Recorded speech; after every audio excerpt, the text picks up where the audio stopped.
Bismillahirrahmanirrahim. Assalamualaikum warahmatullahi wabarakatuh. Alhamdulillahi wa kafa. Wassalatu wassalamu ala rasulillahi mustafa wa ala alihi wa sahbihi wa man wafa. Amma ba'd. Fa ya ibadallah, usi nafsi wa iyyakum bi taqwallahi faqad faza al-muttaqun. Fala tamutunna illa wa antum muslimun. Faqala ta'ala ya ayyuhalladzina amanu taqullaha haqqa tuqatih wa la tamutunna illa wa antum muslimun. Qala ya ayyuhan nas ittaqu rabbakum alladhi khalaqakum min nafsin wahidah wa khalaqa minha zawjaha wa batta minhuma rijalan katsiran wa nisaa wattaqullaha alladhi tasaaluna bihi wal arham innallaha kana 'alaykum raqiba. Saudara-saudariku rahimani wa rahimakumullah, semoga Allah senantiasa memberikan kasih sayang kepada kita semua. Alhamdulillah, kita kembali mengawali pertemuan kita di siang ini dengan bersyukur pada Allah Subhanahu wa taala bahwa kita masih diberikan kesempatan oleh Allah untuk hidup sampai dengan siang ini di tanggal 29 Syawal 1437 Hijrah.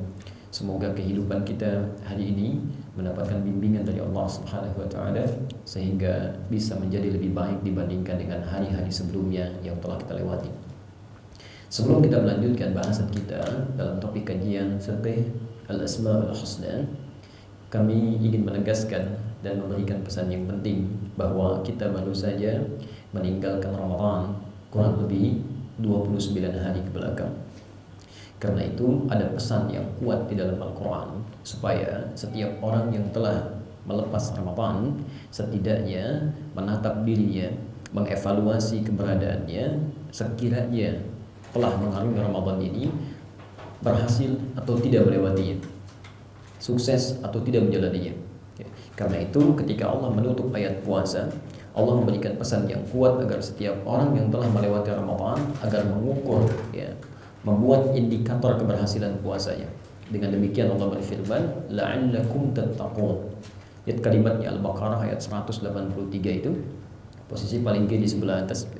Ya ayyuhalladzina amanu kutiba alaikumus-shiyam kama kutiba 'alal ladzina min qablikum la'allakum tattaqun.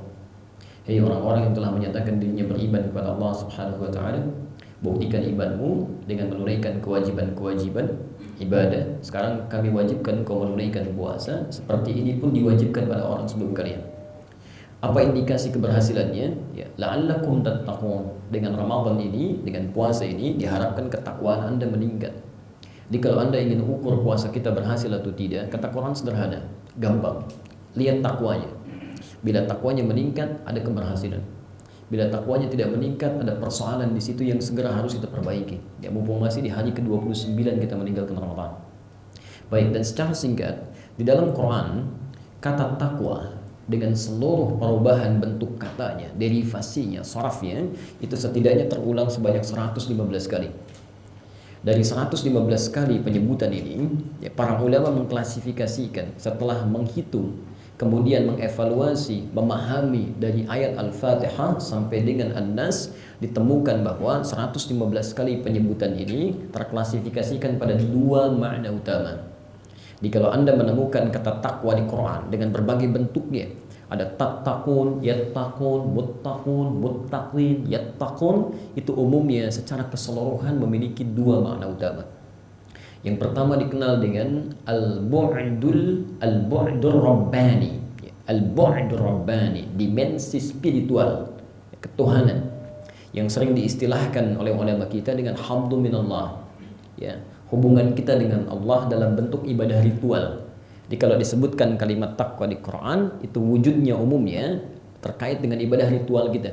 Ya, semacam sholat, ya, zakat, infak, baca Quran. Ya. Kita lihat misalnya kalimat takwa pertama di Quran, surah Al-Baqarah ayat kedua sampai ayat 4 itu. Dzalikal kitabul la raiba fi hudan lil muttaqin. Ya, siapa muttaqin itu? Orang takwa itu. Maka di ayat 3-nya kemudian diteruskan, ya. Alladzina yu'minuna bil ghaib wa yuqimunas shalah. Itu orang-orang yang telah menyatakan dirinya beriman kepada Allah yang gaib, dia buktikan imannya dengan menyempurnakan sholatnya. Ya. Dan bentuknya di situ jama'. Makanya tulisannya pernah kita tuliskan juga di sini, ya, menggunakan alif, lam, shad, lam, waw dan ta. Ta marbutah, ya. Bisa dibuka, bisa ditutup. Ya. Kalau yang dibuka salawat dibacanya itu ada di Al-Baqarah ayat 238. Ya, posisi paling kanan sebelah atas. Ya. Hafizu 'ala salawati was salatil wusta. Ya. Kalau antum tutup ini ya, taknya menjadi salat, ya kan? Kemudian di atas wawunya ditaruh alif. Bismillah. Kita lihat misalnya ini. Seperti ini bentuknya. Dan harus seperti ini tulisannya. Ya. Harus seperti ini. As-salat ditulis seperti ini. Ya. Maka ini sesungguhnya bentuk jamak. Ya. Bentuknya jamak menunjuk pada banyak. Sekalipun dia bisa dibaca dengan bacaan tunggal, bacaan mufrad, tapi bentuk asalnya jamak. Ya. Ingin menunjukkan bahwa, mohon maaf, salat yang ditunjukkan oleh Allah pada kita, yang difardukan kepada kita itu bukan tunggal, bukan cuma satu waktu, bukan cuma dua, ya. Tapi waktunya banyak. Yang fardu saja ada 5 waktu, Masya Allah. Belum yang sunnahnya, ya, yang rawatib ada 12 rakaat. Ya, di At-Tirmidzi nomor hadis 414 itu dari Ummu Habibah, kan? Man shalla 12 raka'atan, siapa yang bisa menunaikan salat rawatib 12 rakaat fi yaumin wa lailatin, ya, dari mulai mengiringi pagi sampai dengan malamnya. Arba'an qabla dhuhri, 4 rakaat sebelum zuhur, raka'ataini ba'daha, 2 rakaat setelah zuhur, raka'ataini ba'da al-maghrib, 2 rakaat setelah maghrib, raka'ataini ba'da al-isya, 2 rakaat setelah isya, raka'ataini qabla subhi, dan 2 rakaat sebelum subuh. Buniyya lahu bihinna baitul fil jannah. Maka kalau konsisten mengerjakan itu selama hidupnya, Allah akan mengapresiasi ibadah ini dengan membangunkan satu rumah baginya di surga. Masya Allah, ya. Belum tahajudnya, belum yang lainnya, ya. Jadi mohon maaf, seakan-akan Allah ingin memberikan kesan kepada kita, orang takwa ini semakin meningkat takwanya, maka dia juga akan semakin meningkatkan kuantitas dan kualitas sholatnya. Makanya saat Ramadan kita kan dilatih, ya. Yang biasanya fardu saja dipaksa oleh Allah, jarang tahajud dipaksa untuk tarawih, ya, Masya Allah, ya. Walaupun sunnah, tapi kan Anda tergerak mengerjakannya. Coba lihat di luar Ramadan, yang fardu kadang-kadang terlambat, tapi saat Ramadan ketinggalan sunnah aja kita ada yang hilang itu. Ya, dilatih itu, ya, semakin meningkat lagi, semakin meningkat lagi. Coba cek pasca Ramadan. Perhatikan bagaimana cara kita menyikapi sholat kita. Ya. Jangan-jangan kita semakin menurun atau semakin terlambat, tertinggalkan, ada persoalan di sini. Ini contoh yang pertama. Ini baru sholatnya. Ya. Belum nanti bacaan Qurannya, ayat keempatnya. Walladzina yu'minuna bima unzila ilaik. Yang diturunkan pada Nabi kan Quran. Ya, sejauh mana interaksi kita dengan Quran. Baik. Jadi bagian pertama, kalau disebutkan kata takwa di dalam Al-Quran, maka ini menunjuk pada peningkatan kualitas dan kuantitas ibadah kita terhadap Allah. Ini poinnya. Yang kedua, saya mohon izinkan kalau agak cepat menyampaikan, karena ini bukan inti bahasa kita, ya, hanya untuk mengevaluasi saja. Yang kedua, kalau disebutkan kalimat takwa di dalam Quran, ini juga bisa berarti al-bu'dul insani, ya, dimensi sosial, hubungan kita dengan makhluk sekitar. Diistilahkan oleh ulama kita dengan hablum minan nas. Ya, kita ambil contoh Quran surah ketiga Ali Imran ayat 133, ya, sampai ayat 134, ya. Posisi sebelah kanan paling atas, ya.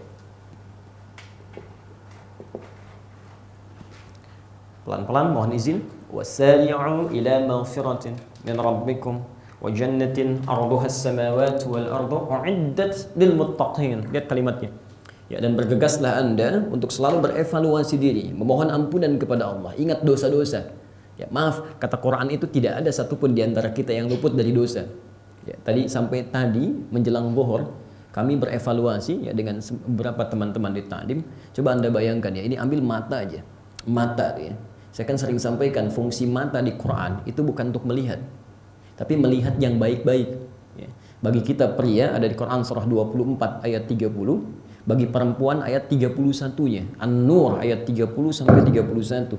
Qul lil mu'minina yaghuddu min absarihim. Katakan pada pria-pria yang merasa punya iman. Ya. Lihat yang baik-baik, yang tidak baik menurut Allah jangan dilihat, palingkan. Jadi kalau kita masih senang melihat yang tidak baik, itu tandanya iman kita bermasalah. Ya, karena setiap ayat yang dibuka dengan kalimat iman, itu perintahnya, larangannya, informasinya menentukan kadar keimanan seseorang. Semakin cepat direspon, semakin bagus. Ya, semakin cepat ditinggalkan larangan semakin kuat. Tapi kalau orang semakin abai dengan perintah, ya maaf, abai dengan larangan, ada yang salah dalam keimanannya. Maka perhatikan kalimatnya. Kata Quran, yang jelek gak usah dilihat, ukurannya Allah dan Rasulnya. Yang baik silahkan tatap. Antum dari bangun saja, kita sama-sama, saya, Anda, kita, dari bangun tadi sampai siang ini, berapa kesalahan yang pernah dilakukan oleh mata? Lihat handphone barangkali salah lihat tuh. Media sosial tiba-tiba muncul gambar yang tidak tepat. Di jalan menuju ke taklim ini saja, barangkali salah pandangan kita. Itu baru mata. Belum telinga, belum lisan, sampai ujung kaki. Maka kata Allah, coba istighfari itu. Ya, Nabi kita saja yang maksum dijaga dari berbuat dosa, itu masih menyempatkan diri untuk istighfar. Sebelum tidurnya beliau 70-100 kali. Mengingat kesalahan-kesalahan, padahal dijaga dari salah. Maka kita lebih berhak dibandingkan dengan Nabi SAW untuk memperbanyak itu. Memperbanyak itu baru tubuh kita. Belum terkait dengan pasangan hidup di rumah, dengan keluarga, dengan tetangga, dengan kerabat, dengan teman. Kalau dikumpulkan, Masya Allah, berapa dosa yang pernah kita lakukan. Maka segera evaluasi itu, kemudian cobalah berusaha untuk mendapatkan kenikmatan akhirat. Jangan cuma dunia saja. Ya, hati-hati. Kata Allah, wa jannatin, tempat kita bukan di sini, tempat kita tuh di surga. Di akhirat itu cuma sementara. Al-Baqarah 36, ya. Walakum fil ardi mustaqarrun wa mata'un inahin. Kalian tuh cuma sementara di bumi, kata Allah. Ya. Kalau nikmat cuma sebentar kok. Cuma sebentar, suatu saat akan pulang. Jadi Allah itu ingin menyampaikan pada kita, kalau kalian hidup enak saat di dunia, mendapatkan kenikmatan, pastikan nikmat itu dibawa ke akhirat. Dan lebih daripada itu. Lebih daripada itu. Awas, hati-hati, jangan-jangan di dunia Masya Allah nikmatnya luar biasa, rumah luas, kendaraan cukup membentang, padat sana sini, di rumah ada sekian mobil terhampar, di akhirat dia fakir. Untuk apa? Ya. Perhatikan kalimat ini ya. Kalau Anda fakir dalam urusan dunia, hidup itu sementara. Tapi memiliki bekal akhirat yang cukup, kaya urusan akhirat, maka di akhirat tidak akan pernah ada wafat lagi, abadi sifatnya. Jadi kalau fakir di dunia, begitu Anda meninggal, selesai. Kefakiran tuntas. Sama orang kaya juga saat akan meninggal dunia nggak ada yang dibawa. Apakah di batu nisan akan tertulis misalnya fakir si fulan diwafatkan Masya Allah, orang kaya fulan? Nggak ada, semuanya sama kok. Yarhamullah, ya Allah yarham, Masya Allah, almarhum, selesai. Ya. Begitu masuk ke alam kubur maka selesai ukuran kekayaan, ukuran kemiskinan, pangkat, jabatan, tuntas semuanya. Yang menjadikan ukuran amal baik dan keikhlasan. Maka jika seseorang memiliki amal yang cukup sampai akhirat, kalau dia kaya di akhirat, maka dia akan kaya selama hidupnya, abadi. Tapi kalau dia miskin untuk selamanya. Bisa nggak terbayang, orang-orang mengejar dunia, berangkat gelap, pulang gelap, Anda bayangkan. Hanya untuk yang sementara yang tidak dia bawa pulang. Masa mengejar urusan akhirat ini tidak serius? Yang hidup untuk selamanya. Karena itu kata Allah, akhirat kami sediakan yang lebih hebat. Wa jannatin 'arduha as-samawati wal ardh. Kami sediakan seluas langit dan bumi untuk siapa? Untuk orang takwa. Di antara orang takwa ini, Masya Allah, ada yang ibadahnya luar biasa tadi. Sholatnya, jangankan fardunya, sunnahnya luar biasa. Jangankan siam yang fardunya, yang siam sunnah dikerjakan. Baca Quran luar biasa. Kata Allah belum cukup, itu baru sebagian takwa. Baik, kita lihat yang selanjutnya. Alladzina yunfiquna fis sarra'i wad dharra. Yang gemar berbagi dengan sesamanya. Makanya saat Ramadan kita dilatih kan, Masya Allah, antum punya aqua aja air putih bisa berbagi dengan yang lain. Dikasih kurma satu plastik 3, antum kasih dengan yang lainnya. Dalam keadaan terbatas, saat punya pun dia kasih. Coba cek sebelum Ramadan, ada orang minta-minta di depan lampu merah, belum tentu diberi itu. Tapi saat Ramadan, yang tak kelihatan mata pun Anda akan catat tuh. Masya Allah, fakir miskin ada berapa, yatim ada di mana, dicatat. Ayo kapan kita salurkan. Maka Masya Allah, setelah selesai Ramadan, apakah itu kemudian teraplikasikan dalam kehidupan kita? Jangan-jangan Allah berikan surga di hadapan kita, kita nggak pernah ambil. Ya, ada teman yang sakit, Allah kirimkan surga nggak pernah kita tengok, kan? Ada orang kebanjiran malah ditonton, kan? Masya Allah. Wal kadhimin al-ghaidha, menahan amarah, wal afina 'anil nas, dan menyelesaikan persoalan-persoalan di sekitaran hidupnya. Dia maafkan orang yang pernah punya salah. Maka maksud saya, coba cek sampai dengan saat ini, sekiranya berhasil kita menunaikan puasa, maka hubungan kita dengan Allah semakin meningkat, masalah sekitaran semakin berkurang. Semakin berkurang. Jangan sampai terjadi ada yang orang rajin ibadah tapi lisannya tidak pernah selesai, ya, tajam pada orang lain, ya, keras dengan orang lain pada hal yang tidak dibenarkan, tangannya melukai orang lain, kakinya melangkah pada yang tidak dibenarkan. Cek. Atau sebaliknya, dengan orang baik, kirim sana, kirim sini, bantu sana, bantu sini, tapi sholat diabaikan, ya, Quran nggak pernah dibaca. Nah, itu lebih bermasalah. Ya karena itu, ikhwas sekalian, kenapa kami penting sampaikan ini? Karena kalimat takwanya diungkapkan di ayat tadi dengan kalimat tattaqun. Terulang 19 kali di Quran berbentuk fi'il mudhari. Fi'il mudhari itu diantara faidahnya lil istiqbal, menunjuk pada masa yang akan datang, future.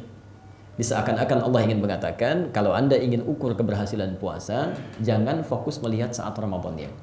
Setelah Ramadan, bagaimana latihan ibadah itu bisa diterapkan dalam kehidupan. Jadi kalau Anda rajin ke masjid setelah Ramadan tidak pernah melihat masjid, ya, tidak pernah ibadah di dalamnya, maka itu belum sempurna. Dan izin kita tutup dulu ya untuk pengantar ini, dan kalimat takwanya diikuti dengan kata la'allakum sebelumnya. Disebutkan 68 kali di Quran. Ini saya ingatkan sekali lagi ya. Jika kalimatnya tidak menggunakan la'allakum, misal kama kutiba 'alal ladzina min qablikum tattaqun, maka ini menunjukkan semua orang yang puasa pasti takwa. Pasti takwa. Tapi ketika menggunakan kata la'allakum, dalam bahasa Arab disebut dengan harfut taraji, huruf yang menunjukkan satu harapan yang ingin diraih tapi tidak mungkin dicapai kecuali dengan kesungguhan. Jadi seakan-akan Allah ingin menyampaikan, mohon maaf, tidak semua orang yang puasa itu akan berhasil lulus sebagai orang takwa. Tidak. Kecuali orang yang serius, sungguh-sungguh membuktikan hasil ibadahnya saat Ramadan itu. Maka mumpung masih hari ke-29, barangkali kita dihidupkan sampai dengan hari ini karena menurut Allah ayo buktikan dulu. Ada yang belum maksimal. Karena kita berpacu dengan maut dan kita tidak tahu kapan kita akan kembali menghadap Allah Subhanahu wa taala. Ya harap-harap masih bisa hidup sampai Ramadan yang akan datang, maut datang lebih cepat dari apa yang kita duga. Bertakwalah kepada Allah. Karena itulah ini selalu diingatkan dalam setiap kesempatan Jumat, termasuk ta'lim-ta'limnya Rasulullah sallallahu alaihi wasallam. Antum pernah dengar kan? Ustaz kita seringkali mengatakan dalam membuka ta'lim, ya ayyuhalladzina amanu taqullaha haqqa tuqatih wa la tamutunna illa wa antum muslimun. Ali Imran ayat 102 itu, Masya Allah, itu bagian yang pertama. Jaga hubungan kita dengan Allah, jaga. Seakan-akan maksudnya begini, setiap antum ikut ta'lim, coba periksa ta'lim satu dengan ta'lim yang lainnya. Apakah sudah meningkatkan iman kita sehingga menjadi lebih dekat dengan Allah? Jangan-jangan rajin ikut ta'lim sini, ta'lim sana, diikuti sehari bisa 4-5 kali. Tapi peningkatan iman nggak ada gitu. Untuk apa? Ya, ada yang keliru di situ. Ada yang keliru. Ya. Tadi sampai siang tadi kami sampaikan, saya berapa waktu lalu kembali dari salah satu daerah yang cukup jarang dikenal ya, sangat terpencil.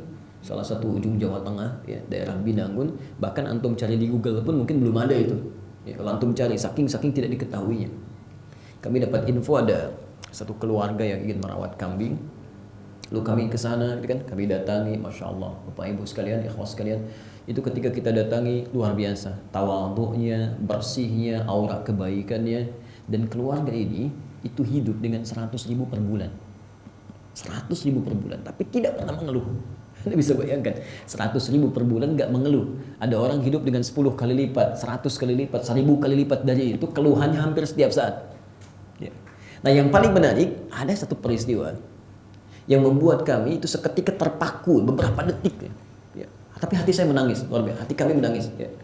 Yang paling menarik, ketika diperlihatkan kambingnya yang akan dirawat itu, yang baru beliau beli, apa yang terjadi di kambing itu?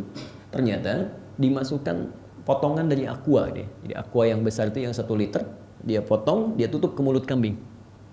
Ya, semua kambingnya, kurang lebih ada 4 pada saat itu. Ya, saya tanya kenapa kambing ini? Apa sakit? Apa bermasalah? Perhatikan jawabannya, ini yang membuat kita harus selalu merenungkan. Kata beliau, kambing ini kami baru bawa dari tempat dijualnya menuju ke sini. Kami tutup mulutnya supaya di jalan dia tidak memakan yang bukan hak. Anda bayangkan, kami tutup mulutnya supaya di jalan dia tidak memakan yang bukan haknya. Orang hidup dengan 100.000 per bulan, tapi memastikan setiap sen yang dia nikmati, bahkan dengan kambingnya, memastikan tidak mendapati apapun yang bukan haknya. Ya, Masya Allah. Padahal orang ini jarang taklim, hanya mendengar kalimat, dia lakukan sebaik mungkin sesuai dengan ketentuan Rabbnya. Maka Anda bisa bayangkan, ya, kalau orang yang punya 100.000 saja, dia pastikan setiap sennya ingin Allah ridhai, bahkan dengan kambingnya, bagaimana dengan orang yang diamanahi oleh Allah harta yang berlipat daripada itu? Apa yang sudah kita siapkan ketika Allah tanyakan? Itu bagian pertama. Yang kedua, kalau orang-orang ini dengan ikhlas dia ikut ta'lim, dia ingin praktekkan, maka coba cek Dari setiap taklim yang kita ikuti, berapa yang sudah kita amalkan? Jangan-jangan materi-materinya hanya pandai untuk diungkap saja. Ada sebagian yang digunakan untuk berselisih, yang tidak tepat pada kebaikan. Ya, tidak ada tuntunan dari Nabi kita belajar untuk berselisih. Tidak ada tuntunan dari Nabi kita belajar hanya untuk pamer saja. Tidak ada tuntunan dari Nabi belajar hanya untuk dicatat. Nabi menginginkan apa yang kita pelajari itu yang dituangkan dalam kehidupan kita. Itu poinnya. Ya. Maka ayo coba evaluasi lagi, lihat lagi, tingkatkan lagi, ya, dan buktikan bahwa sampai hari ini kita termasuk orang yang berusaha untuk sungguh-sungguh menghadap Allah Subhanahu wa taala. Catat betul ini, jika saya, kita, Anda belum mampu berlomba dengan orang soleh, memperbanyak kebaikan, setidaknya segeralah berlomba dengan para pendosa untuk bertobat dan beristighfar kepada Allah Subhanahu wa taala. Saya ulang ya, jika Anda belum mampu berlomba dengan orang soleh, memperbanyak kebaikan, segeralah berlomba dengan para pendosa untuk bertobat dan beristighfar kepada Allah Subhanahu wa taala. Dan mudah-mudahan kehadiran kita hari ini untuk meneruskan kajian kita dinilai oleh Allah Subhanahu wa taala sebagai bagian dari kesungguhan kita untuk mendekat kepadanya dan awal langkah kita untuk merubah keadaan kita sehingga lebih baik dalam ibadah-ibadah kita. Insyaallah. Hadis riwayat Al-Bukhari nomor hadis 71 di kitab sahihnya, di Kitabul Ilmi, posisi paling kiri sebelah atas, dari Abu Hurairah. Kami sampaikan kabar baik dulu sebelum kita melanjutkan kajian saat ini. Nabi menyampaikan, ini sering kami sampaikan hadis ini, man yuridillahu bihi khaira yufaqihu fid din. Siapapun yang diinginkan oleh Allah untuk berubah menjadi orang baik, memiliki sifat-sifat baik, maka awal yang akan Allah berikan adalah melembutkan hatinya, meringankan langkahnya, membimbing dia untuk belajar memahami tuntunan agamanya. Perhatikan betul di sini ya. Pertama, ukuran kebaikan dalam pandangan Allah itu tidak terletak pada banyaknya materi yang dimiliki, tingginya jabatan yang diamanahi. Jadi kalau ada di antara kita, mohon maaf, mendapatkan amanah kedudukan yang mulai meningkat, tapi saat bersamaan tidak mengerti tuntunan agamanya, tidak paham dengan sholatnya, tidak tahu bacaan Quran yang benarnya, mana yang benar, mana yang keliru, itu menurut Allah belum baik. Demi Allah saya katakan, kalau orang Tebet mengatakan Anda baik, itu belum tentu orang Bekasi mengatakan hal yang sama. Tapi kalau Allah sudah katakan Anda baik, maka penduduk langit dan bumi akan mengatakan Anda orang baik. Anda orang baik, tak peduli lawan atau kawan. Rasulullah SAW dinilai musuh oleh lawan-lawannya. Tapi ketika Masya Allah Ja'far bin Abi Thalib datang menghadap Raja Najasyi, kemudian ada Abu Sufyan sebelum masuk Islam. Abu Sufyan ditanya bagaimana seorang Rasulullah Muhammad SAW. Itu lawannya pada saat itu. Tapi yang keluar kalimat-kalimat baik. Beliau orang baik, orang jujur, orang penuh amanah, menyambung silaturahim, luar biasa. Jangankan kawannya, lawannya pun akan mengatakan dia baik sebetulnya. Dia baik gitu. Baik. Dan berita bagusnya, saat seseorang diinginkan oleh Allah berubah menjadi orang baik, maka dia akan diberi kesempatan untuk mempelajari tuntunan agamanya. Maka siang ini, waktu yang tidak mudah, orang istirahat, sebagian ada yang tidur, mengantuk, bahkan mungkin masih ada yang bekerja. Ternyata Anda yang diberikan keluangan oleh Allah untuk mempelajari tuntunan agamanya. Itu berita baiknya. Kalau Allah sudah ringankan, lembutkan, duduk di sini, kita belum terfikir untuk berubah juga, maka tolong bantu kami untuk menyampaikan dengan cara apa lagi mesti difasilitasi jadi orang baik. Ya. Karena itu mari kita mulai bahasan kita.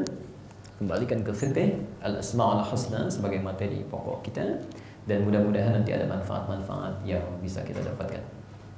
Baik, topik kita, bahasan kita tentang fikih al-asma'ul husna, pengantarnya sudah kita bahas dalam pertemuan yang lalu. Ini sesi yang kedua. Baik, kami ingin sampaikan dulu untuk menegaskan manhaj kita dalam belajar supaya kita punya kesamaan visi ya, supaya tidak terlalu melebar saat belajar, ada fokus yang kita bahas. Baik. Pertama, khos sekalian, bahasan kita, manhaj kita itu akan selalu menggunakan pondasi utama kita menggunakan Al-Qur'an dan hadis Nabi. Al-Qur'an dan sunnah Nabi sallallahu alaihi wasallam ya. Jadi saya dalam setiap kesempatan ta'lim dimanapun akan mengeluarkan dulu tuntunan Qur'annya.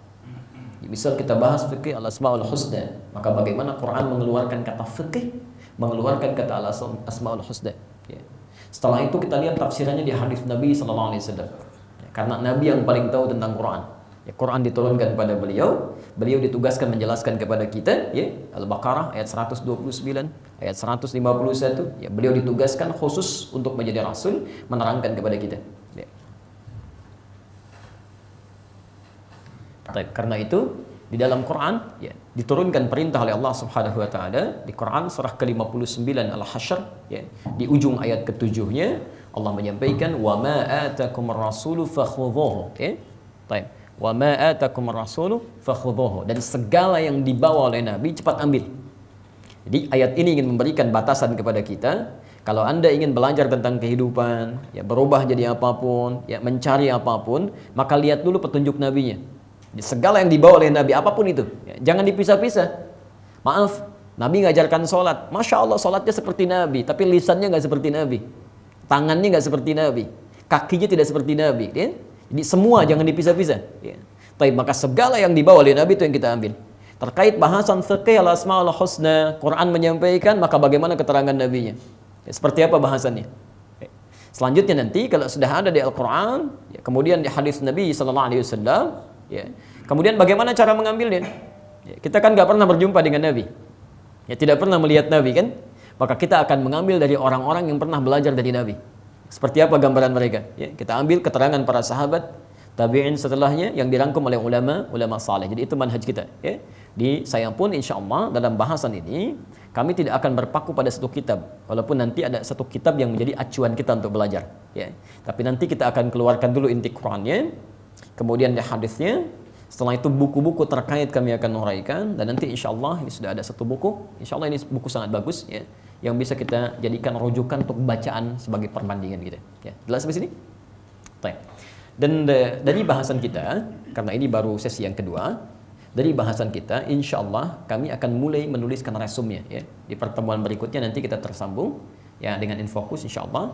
Resumnya ada sebagai soft copy-nya, kami keluarkan dari Qurannya, hadisnya, sehingga bahasan di kitab ini menjadi lebih simpel ya, dan nanti ada komparasi dengan kitab-kitab lainnya. Dan ini boleh Anda copy ya, boleh juga Anda miliki, dan silahkan sebarkan. Dan insya Allah saya tidak merasa memiliki apapun di sini, karena tugas saya hanya menghimpun, bukan membuat sesuatu yang baru ya. Tidak elok seorang yang hanya menghimpun punya orang lain merasa memilikinya ya. Anda silahkan sebarkan dan tebarkan pahala-pahala, dan mudah-mudahan ada kebaikan untuk Anda semuanya ya. Baik. Kita mulai dulu untuk mengingatkan kembali ya, satu, pembelajaran kita pada materi fiqh al-asma'ul husna ini memiliki 4 tujuan. Nanti outputnya setelah selesai belajar ini ya, setidaknya 4 ini bisa kita raih. Jadi kalau Anda tidak meraih 4 ini atau satu dari keempatnya, berarti saya gagal menyampaikan materi ini. Ada ustadz lain lebih baik yang bisa menerangkan pada Anda ya, atau Anda yang tidak serius. Nanti kita akan lihat ya. Baik. Yang pertama, kita sudah tuliskan di sini ya. Dengan pelajaran ini kita bisa memahami nama-nama Allah yang mulia. Memahami, ingat kalimatnya, bukan mengetahui. Kalau untuk mengetahui Anda nggak usah belajar. Ya tinggal baca, lihat, hafalkan, selesai. Ya, maka ada orang tua yang menyebutkannya, ayah, ibu membacakannya kan? Tapi yang kita kejar memahami. Ya, paham. Karena itu Masya Allah Syekh Abdul Razak dalam kitabnya memberikan judul fiqh ya. Dan telah kita ungkap fiqh itu secara bahasa itu berarti paham ya, paham, mengerti.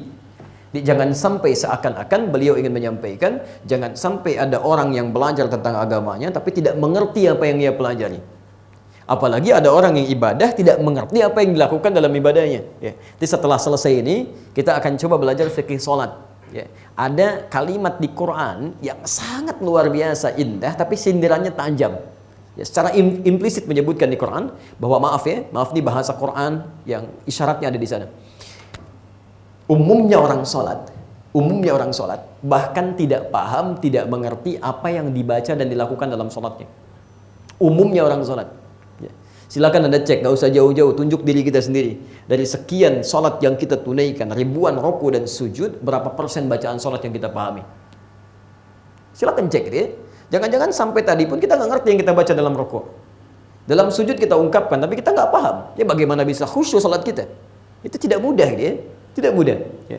Karena itu ketika Allah meminta kita belajar ilmu apapun, terutama yang terkait dengan ibadah, termasuk kajian kita saat ini, maka kaidah Qur'annya pelajari dengan fiqh. Itu ada di Quran surah 9 ya, ayat 122.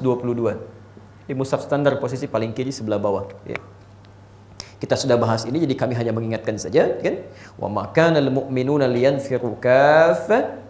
Dan tidaklah semestinya orang-orang yang beriman itu sibuk berjuang seluruhnya. Falaula nafara min kulli firqatin minhum ta'ifah, hendaknya ada sebagian dari mereka itu ya, Maaf, lihat tafaqahu fiddin, untuk belajar memahami tuntunan agamanya. Tafaqquh dari kata fikih. Ya. Kalau hanya fikih saja artinya paham, mengerti. Tapi kalau kalimat ini ditambah dengan huruf ta di depannya, ini menunjukkan usaha yang serius, kesungguhan, sungguh-sungguh. Kalau ditambah dengan tasydid dari kata syiddah itu sesuatu yang kuat. Idrib bisyiddah, pukul dengan kuat. Ya, tasydid baca dengan double. Kalau ada tasydid itu kan di double kan? Ya, Anda bacanya double. Rabb, ada dua yang disatukan double. Ya. Ini menunjukkan sesuatu yang dilakukan dengan kuat. Diseakan-akan tambah ta, fa, qaf ada tasydidnya. Kalau Anda ingin belajar apapun urusan agama, tafaqquh fiddin, khususnya masalah agama, ya, keislaman kita, maka jangan main-main belajarnya. Harus serius. Pahami tuntunan agama, lakukan dengan serius.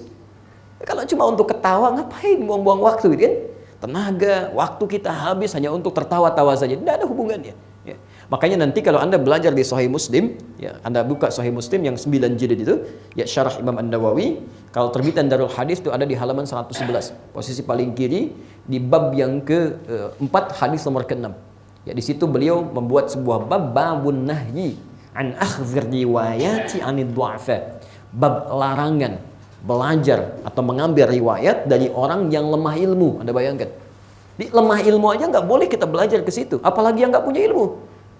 Dari mana asalnya seseorang yang, mohon maaf ya, tidak mengecilkan profesi tertentu, misal kemarin jadi pelawak, sekarang menjadi ustadz. Kemarin menjadi macam-macam, sekarang tiba-tiba tanpa belajar macam-macam, tiba-tiba menjadi orang yang berceramah tentang agamanya. Itu bisa berbahaya gitu ya. Bisa berbahaya. Walaupun kita tidak melarang seseorang untuk merubah dirinya. Tapi ada manhaj yang harus kita ikuti. Ada manhaj. Ini poinnya. Ya, jelas ya? Baik. Nah, jadi ketika dituliskan fiqih di sini, maka target kita adalah semua bahasan kita mesti dipahami. Ya, jangan hanya transfer pengetahuan tapi kita nggak paham yang dibahas. Jelas sampai sini ya? Baik. Kemudian yang kedua, ya, kita akan berusaha juga, ya, output dari pelajaran kita untuk mengetahui fungsi setiap al-asmaul husna, ya. Fungsi nama-nama Allah yang melekat dalam al-asmaul husna, ya. Jadi bukan cuma menghafal, ya. Ketika disebutkan misalnya Allah Rahman, apa fungsinya Rahman? Kapan dia disebut? Kapan dia dipanggil? Berapa kali tersebut dalam Al-Quran? Ya. Ini saya seringkali mengungkapkan kalimat berapa kali tersebut di Quran, supaya kita ketika menemukan kalimat itu bisa langsung mempraktekkan poinnya. Fungsinya apa gitu ya? Ya. Di misal saya beri contoh begini. Wahyu pertama turun apa? Iqra. Baik. Apa artinya Iqra? Baca. Baik. Bacalah, baca. Sekarang antum buka Quran surah 29 ayat 45. Ya, Quran surah Al-Ankabut ayat ke-45. Di situ akan disebutkan utlu ma uhya ilaika minal kitab wa aqimis shalah. Ya, saya kasih gambaran dulu. Utlu ma uhya ilaika minal kitab wa aqimis shalah. Utlu diartikan apa di situ utlu? Bacalah. Sekarang saya mau tanya, bagaimana bisa ada dua ayat kalimat berbeda dengan terjemahan yang sama? Iqra, bacalah, kan? Utlu, bacalah, apa bedanya? Jadi kalau antum belajar terjemahan saja tidak akan menemukan ketinggian maknanya, ya. Kalau Anda bacakan Iqra, itu hanya sekedar baca, tanpa menuntut untuk memahaminya. Jadi kalau ada bacaan bisa seperti ini, itu Iqra namanya, baca. Jelas ya? Tapi kalau sudah ada utslu, itu asalnya dari kata tilawah. Ya, berasal dari kata tilawah yang punya 3 arti. Satu, baca. Yang kedua, pahami apa yang dibaca. Dan yang ketiga, mengamalkan apa yang telah dipahami itu. Masya Allah, wahyu pertama kenapa diturunkan dengan kalimat Iqra, baca, tanpa menuntut memahami? Lita'kidi ummiyati Muhammad SAW, untuk menguatkan sifat keummian Nabi, yang jangankan paham, baca aja nggak bisa. Ya. Jadi kalau ayatnya turun mengatakan utslu, itu ayatnya keliru. Karena Nabi itu jangankan paham, baca aja nggak bisa gitu. Ya, ini harus yang paling rendah di situ. Tapi setelah Qurannya ditanamkan oleh Allah dalam jiwanya, sudah ada dalam jiwa Nabi, Quran surah 75 itu, ayat 16 sampai 18, La tuharrik bihi lisanaka lita'jala bih. Inna 'alaina jam'ahu wa qur'ana. Fa idza qara'nahu fattabi' qur'ana. Kami sudah tanamkan di situ, Masya Allah. Maka turun ayat-ayat yang terkait dengan perintah syariat. Berubah maknanya menjadi utlu. Utlu ma uhiya ilaika minal kitab wa aqibis shalah. Tentang kisah anak Adam menggunakan utlu. Quran surah kelima ayat 27 itu. Watlu 'alaihim naba abnai Adam bil haqqi. Semua utlu. Ya. Perhatikan kalimatnya. Yang ingin saya terangkan, semua kalimat di Quran ketika disebutkan karena Quran itu mukjizat, maka tidak pernah tersebut satu kalimat kecuali memberikan penekanan tertentu. Sama persis ketika Anda menemukan kalimat-kalimat lafaz Allah, kenapa diungkapkan sekali dengan Allah? Kenapa dengan Rahman? Kenapa dengan Rahim? Kenapa dengan Ghafur? Kenapa dengan Syakur? Ketika Anda mendapatkan Wallahu bima ta'maluna basir, kadang-kadang Wallahu bima ya'maluna khabir. Wallahu basirun bima ta'malun, wallahu bima ta'maluna basir. Kenapa di sini pakai basir, di sana menggunakan khabir? Apa penekanannya? Itulah pelajaran kita al-asmaul husna. Ketika Anda dapatkan kalimat itu, Masya Allah, begitu baca Quran, Bismillahirrahmanirrahim. Kenapa kalimat Allah yang disebutkan pertama kali disifati dengan Rahman dan Rahim, bukan sifat yang lainnya? Padahal bisa Allah mengatakan, misal, Bismillahil wadudul ghafur. Kenapa menggunakan Rahman Rahim? Kenapa Alhamdulillah menggunakan Rabb setelahnya? Nah, itu nanti penerapan ini bisa kita gunakan dalam bacaan Quran kita, termasuk dalam memahami petunjuk hadis-hadis Nabi SAW. Jelas sampai sini? Jadi ini tujuan yang kedua. Ya. Jadi kalau antum baca Qurannya masih sama setelah belajar ini dengan yang tidak belajar, berarti ada sesuatu yang belum kita praktekkan. Baik. Yang ketiga, pelajaran kita ini diharapkan ya, bisa berimplikasi pada penguatan iman. Diharapkan bisa menguatkan iman dan memupuk sifat tawakal. Kalau sudah belajar, ya, diharapkan mudah-mudahan imannya semakin menguat, ya, semakin dekat dengan Allah. Ya. Kalau orang nggak tahu Allah, ibadah asal-asalan, barangkali dalam tanda petik kita anggap dia biasa. Ya. Tapi kalau orang sudah tahu Allah, Masya Allah, tahu sifatnya, masih abai juga, ada yang salah dalam dirinya. Ya. Saya mau tanya begini, ini simpel saja ya. Allah punya sifat maha mengawasi, namanya basir. Ya, maha mengawasi. Dan pengawasan itu sangat ketat, luar biasa. Saya mau tanya begini, sekarang kita merasa dilihat Allah tidak? Merasa diawasi? Ya, kelihatan semua tindakan kita? Baik. Kira-kira ada batas gak penglihatan Allah? Tidak ada. Berarti terang dan gelap kita kelihatan ya? Kecil dan besar yang dilakukan kita kelihatan. Baik. Saya mau tanya begini, kalau di sini ada CCTV yang memantau pergerakan kita, kira-kira masih mungkin tidak kita melakukan perbuatan yang tidak menyenangkan? Masih ada CCTV itu ya, Masya Allah. Ada CCTV-nya, misalnya anak-anak sedang ujian, ada CCTV-nya, bahkan ada pengawasnya, dan dia tahu sedang diawasi. Masih mungkin nyontek nggak? Mustahil. Kalau ada orang nyontek, itu artinya dia orang nekat. Ada yang salah dalam dirinya. Tahu diawasi, dia nyontek. Sini, saya nyontek nih. Ada yang salah dalam dirinya. Ya, wajarnya orang yang merasa diawasi, dia akan melakukan tindakan-tindakan yang sesuai dengan apa yang diharapkan dalam pengawasan itu. Maka orang yang merasa dilihat Allah, tidak mungkin melakukan tindakan yang tidak disukai Allah saat bersamaan dia merasa dilihat Allah. Ini mustahil ada orang belanja misalnya ke supermarket, ya, lalu dia pilih-pilih hal tertentu yang tidak disukai Allah, dan dia saat bersamaan melihat sedang diawasi oleh Allah, itu mustahil. Bisa memegang saja itu mustahil. Melihat saja mustahil. Ya. Ada orang pulang dari masjid, kalau merasa dilihat Allah, mustahil ada tragedi, misalnya saya sebut tragedi karena berlangsung banyak ini. Ya, tidak hanya 1-2 masjid. Mustahil ada tragedi orang kehilangan sandal. Mustahil itu. Ya. Keluar dari rumah Allah tertukar sandal, itu mustahil kalau merasa dilihat Allah. Ya. Kecuali orang aneh. Kecuali orang aneh, merasa dilihat tapi melakukan tindakan yang keliru. Merasa didengar, melakukan kata-kata yang tidak layak untuk didengar gitu. Ada yang salah dalam hidupnya. Ada yang salah. Nah, jadi pelajaran kita nanti al-asmaul husna diharapkan membangun kekuatan iman kita sehingga lebih lekat dengan Allah Subhanahu wa taala. Jadi dengan pengetahuan, misal ya, pengetahuan Ghafur, Allah Maha mengampuni misalnya kan. Nah, Anda tidak akan menunda-nunda waktu untuk bermohon ampunan kepada Allah Subhanahu wa taala. Nanti kita akan terangkan. Ya, dosa kecil, dosa menengah, dosa banyak sampai tak terlukiskan bagaimana caranya. Dengan misalnya mengetahui sifat rahmat Allah, Rahman dan Rahimnya, kita tidak akan putus asa ketika mengalami satu kegagalan. Masya Allah, ujian gagal, alhamdulillah. Dengan perantara ini Allah menginginkan saya pindah kepada yang lain. Alhamdulillah dengan perantara ini proyek yang tidak saya dapatkan barangkali ada haramnya di situ. Allah pindahkan kepada yang halal. Kalau orang tidak tahu tentang ini, banyak nanti kegelisahan dalam jiwanya. Ya. Jelas ya? Dan memupuk sifat ketawakalan seperti yang telah tadi kita terangkan. Kemudian yang ketiga, ini poin terakhirnya. Tujuan dari semua ini, yang keempat ya, maaf ya, yang keempat nih akhir dari semua ini. Apa tujuannya? Ialah meningkatkan kuantitas dan kualitas ibadah. Ya, meningkatkan kuantitas dan kualitas ibadah. Di satu meningkatkan pemahaman kita, oke? Kedua mengetahui fungsi ya al-asmaul husna.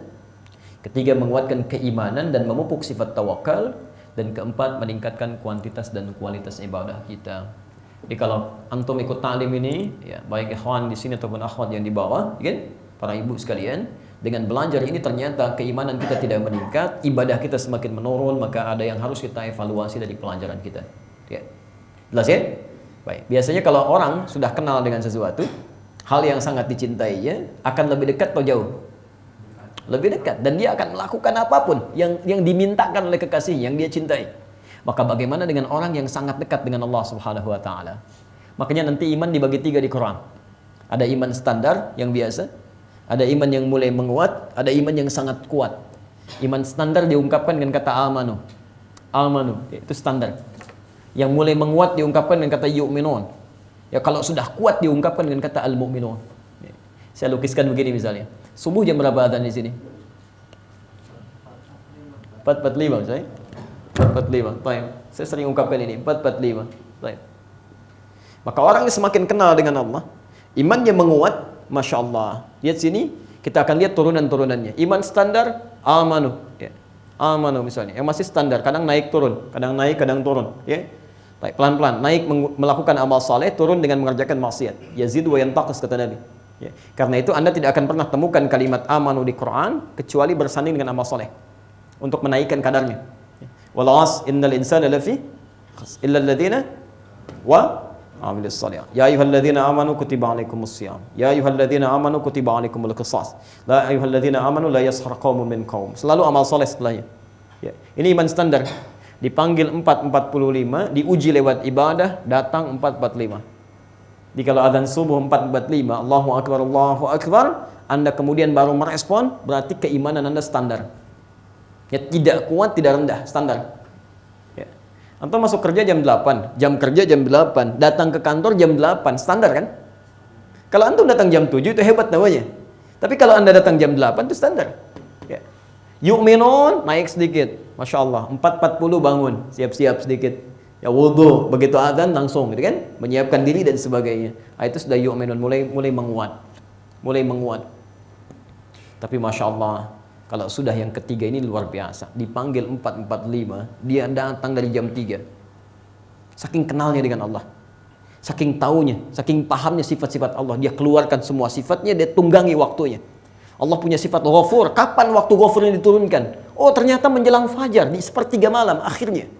Maka dia akan cari, dia buru itu. Yanzilu Rabbuna tabaraka wa ta'ala, Allah membentangkan rahmatnya ke langit dunia di akhir sepertiga malam menjelang fajar. Maka dia tawarkan 3 permohonan pada hambanya. Ya? Siapa yang memohon akan dikabulkan, yang meminta akan diberikan, dan beristighfar aku akan kabulkan kata Allah. Man istaghfara liya ghafartu lahu. Maka karena kenal sifat itu dia buru, dia keluarkan. Dia bukan cuma dihafal. Ghafur ada di mana di Quran, ada di mana di hadis. Kapan itu diberikan kepada hambanya, dia tunggangi, dia kejar. Itulah al-mu'minun. Al-mu'minun. Makanya cara salat al-mu'minun dengan cara salatnya yu'minun itu beda. Apalagi dengan amanu. Coba lihat, yu'minun pertama disandingkan dengan salat. Alladzina yu'minuna bil ghaib wa yuqimunas shalah. Tapi ketika berbicara al-mu'minun, tingkat iman paling kuat, salatnya bukan sekedar salat. Quran surah 23 ayat 1 dan 2. Qad aflahal mu'minun alladzina hum fi salatihim khasyi'un, ditambahkan kekhusyuan dalam salat lain. Ya, Masya Allah, panggil jam 4 dia bangun jam 3. Ya, yang bermasalah ini yang di bawah standar. Dipanggil 4.45 dia baru bangun jam 5 lewat 44. Ya, ini pun belum ingat salat itu kan? Masih ingat-ingat yang lainnya. Itu persoalan-persoalan yang kita mesti coba atasi. Ya. Jadi inilah output dari pembelajaran kita, 4 poin ini. Ini saya penting sampaikan karena di awal pertemuan kita belum dibahas ini. Ya, kita langsung menguraikan tentang fikih dan makna al-asmaul husna. Jadi nanti insya Allah saya akan coba juga membuatkan table bahasan kita. Di tiap hari harus evaluasi sampai kita ketemu bulan berikutnya. Ya, misal materi kita hari ini targetnya apa untuk bulan depan? Coba lihat perkembangannya. Evaluasi lagi, kalau kurang istighfari, kalau lebih baik alhamdulillah tingkatkan lagi, ya. Baik. Teruskan dulu, ya. Kita sudah bahas dalil-dalil tentang al-asmaul husna dan juga materi-materinya. Fikih sudah kita bahas, al-asmaul husna sudah kita bahas. Silahkan cek kembali rekamannya. Hari ini kita akan ambil satu materi. Tentang nama yang pertama, ya. Tentang nama yang pertama yaitu Allah. Yaitu Allah. Bismillah. Baik. Boleh saya hapus dulu ya, insyaallah ya. Bismillah. Antum fokus saja ya, fokus melihat, mencatat, memahami. Biar saya yang terangkan, saya yang tulis, saya hapus sendiri. Tenang aja. Baik. Bismillah. Kita akan bahas bagian yang pertama. Bismillahirrahmanirrahim. Allah.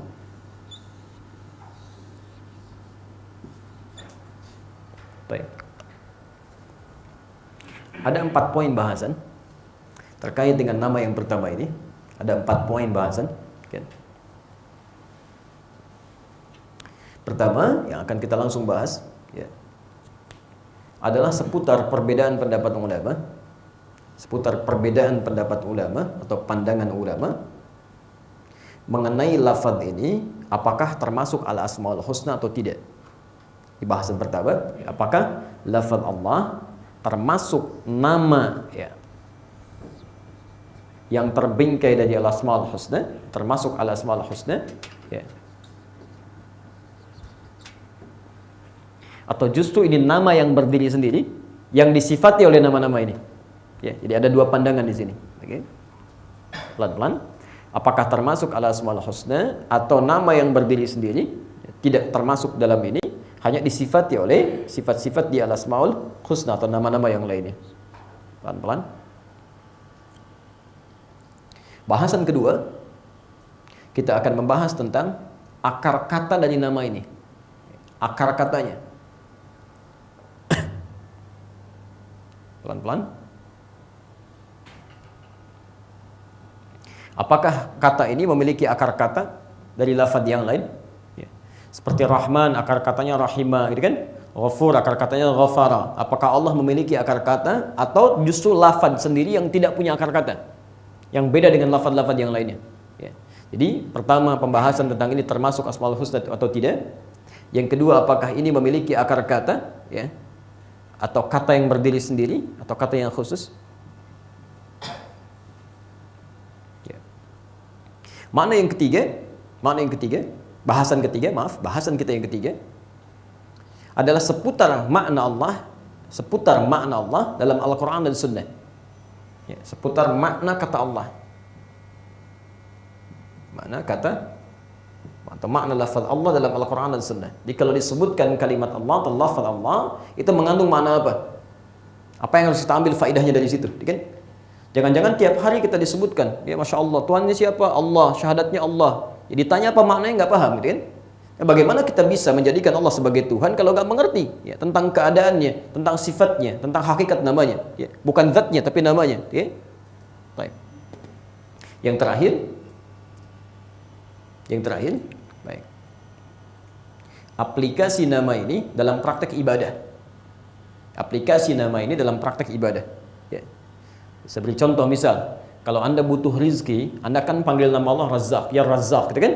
Yang maha pemberi rizki. Ketika Anda misalnya butuh kasih sayang, Anda sebut namanya ya Rahman, ya Rahim. Ketika ada yang ganggu, Anda sebut namanya ya Al-Jabbar. Nah, ini ketika Anda diberikan nama Allah, Anda memanggil dalam keadaan apa? Aplikasi ibadahnya, ya, aplikasi keseharian yang kita butuhkan. Itu yang kita bahas. Jelas sampai sini? Baik. Bismillahirrahmanirrahim. Bahasan yang pertama, apakah lafaz Allah atau kalimat Allah yang tersebut dalam Al-Quran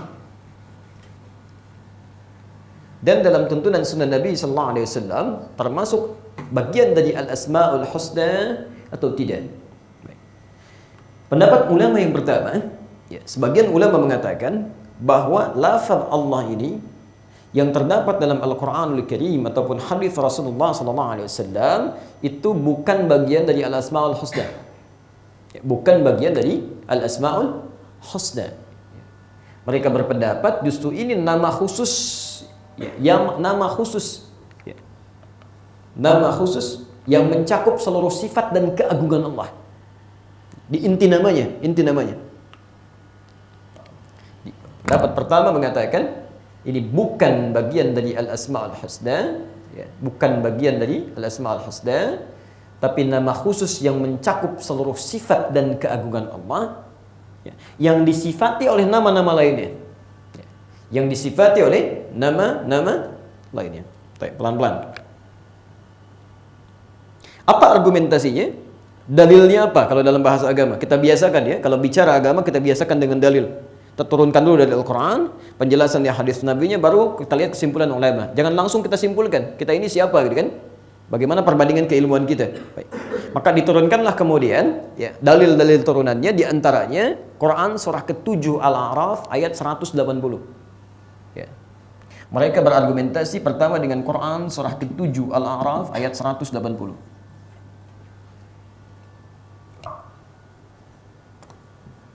Ada? Walillahul asmaul husna fad'uuhu biha. Ada ayatnya? Ya. Perhatikan di ayat itu. Perhatikan kalimatnya. Walillahul asmaul husna, walillahil asmaul husna, dan bagi Allah. Allah memiliki nama-nama yang mulia. Kalimat Quran yang menyebutkan walillahi, dan milik Allah. Allah memiliki. Ya. Apa yang Allah miliki? Al asmaul husna. Jadi kalimat Allah ini di ayat itu dipisahkan dari kata Al-Asma'ul Husna.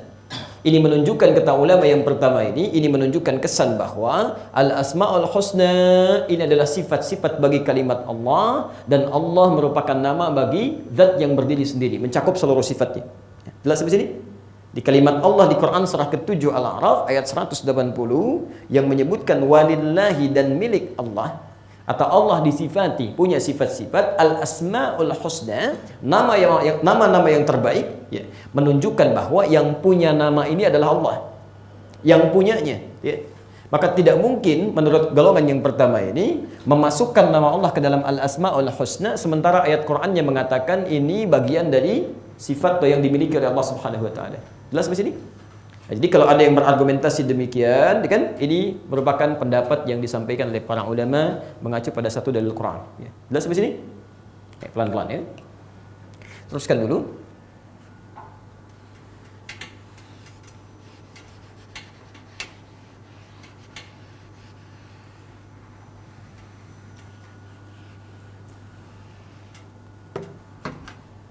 Pelan-pelan. Sekarang antum tuliskan dulu dalil-dalil Qurannya. Turunkan dulu. Jadi semua pandangan ini, ya, dua pandangan ini akan bersumber dari 4 dalil Quran utama. 4 dalil Quran, ya. Satu Quran surah 7 ayat 180, turunkan dulu. Kedua Quran surah ke-17 Al-Isra ayat 110. Ulid Allah awid ar-Rahman ayyamma tad'u falahul asma'ul husna. Pelan. Kemudian bisa Anda temukan di Quran surah misal Taha, ya, surah ke-20. Bisa lihat di ayat ke-8-nya. Allahu la ilaha illahu lahul asmaul husna. Baik. Juga ada di Quran surah Al-Hasyr, ya, surah ke-59 ayat 22 sampai 24-nya. Surah ke-59 Al-Hasyr ayat 22 dan seterusnya sampai akhir ayatnya. Allahu la ilaha illahu dan seterusnya, ya. Pelan-pelan. Sudah? Pelan-pelan. Baik, mari kita turunkan selanjutnya. Yang kedua, mereka berpandangan, ya. Yang kedua mereka berpandangan bahwa nama Allah itu bagian dari Al-Asma'ul Husna, ya. Al-Asma'ul Husna, dan merupakan puncak nama tertinggi, ya, nama yang paling agung. Nama Allah ini bagian dari Al-Asma'ul Husna, dan merupakan puncak nama tertinggi atau yang paling agung? Pelan-pelan. Apa dasarnya? Ya, di antaranya mengambil Quran surah ke-17 Al-Isra ayat 110.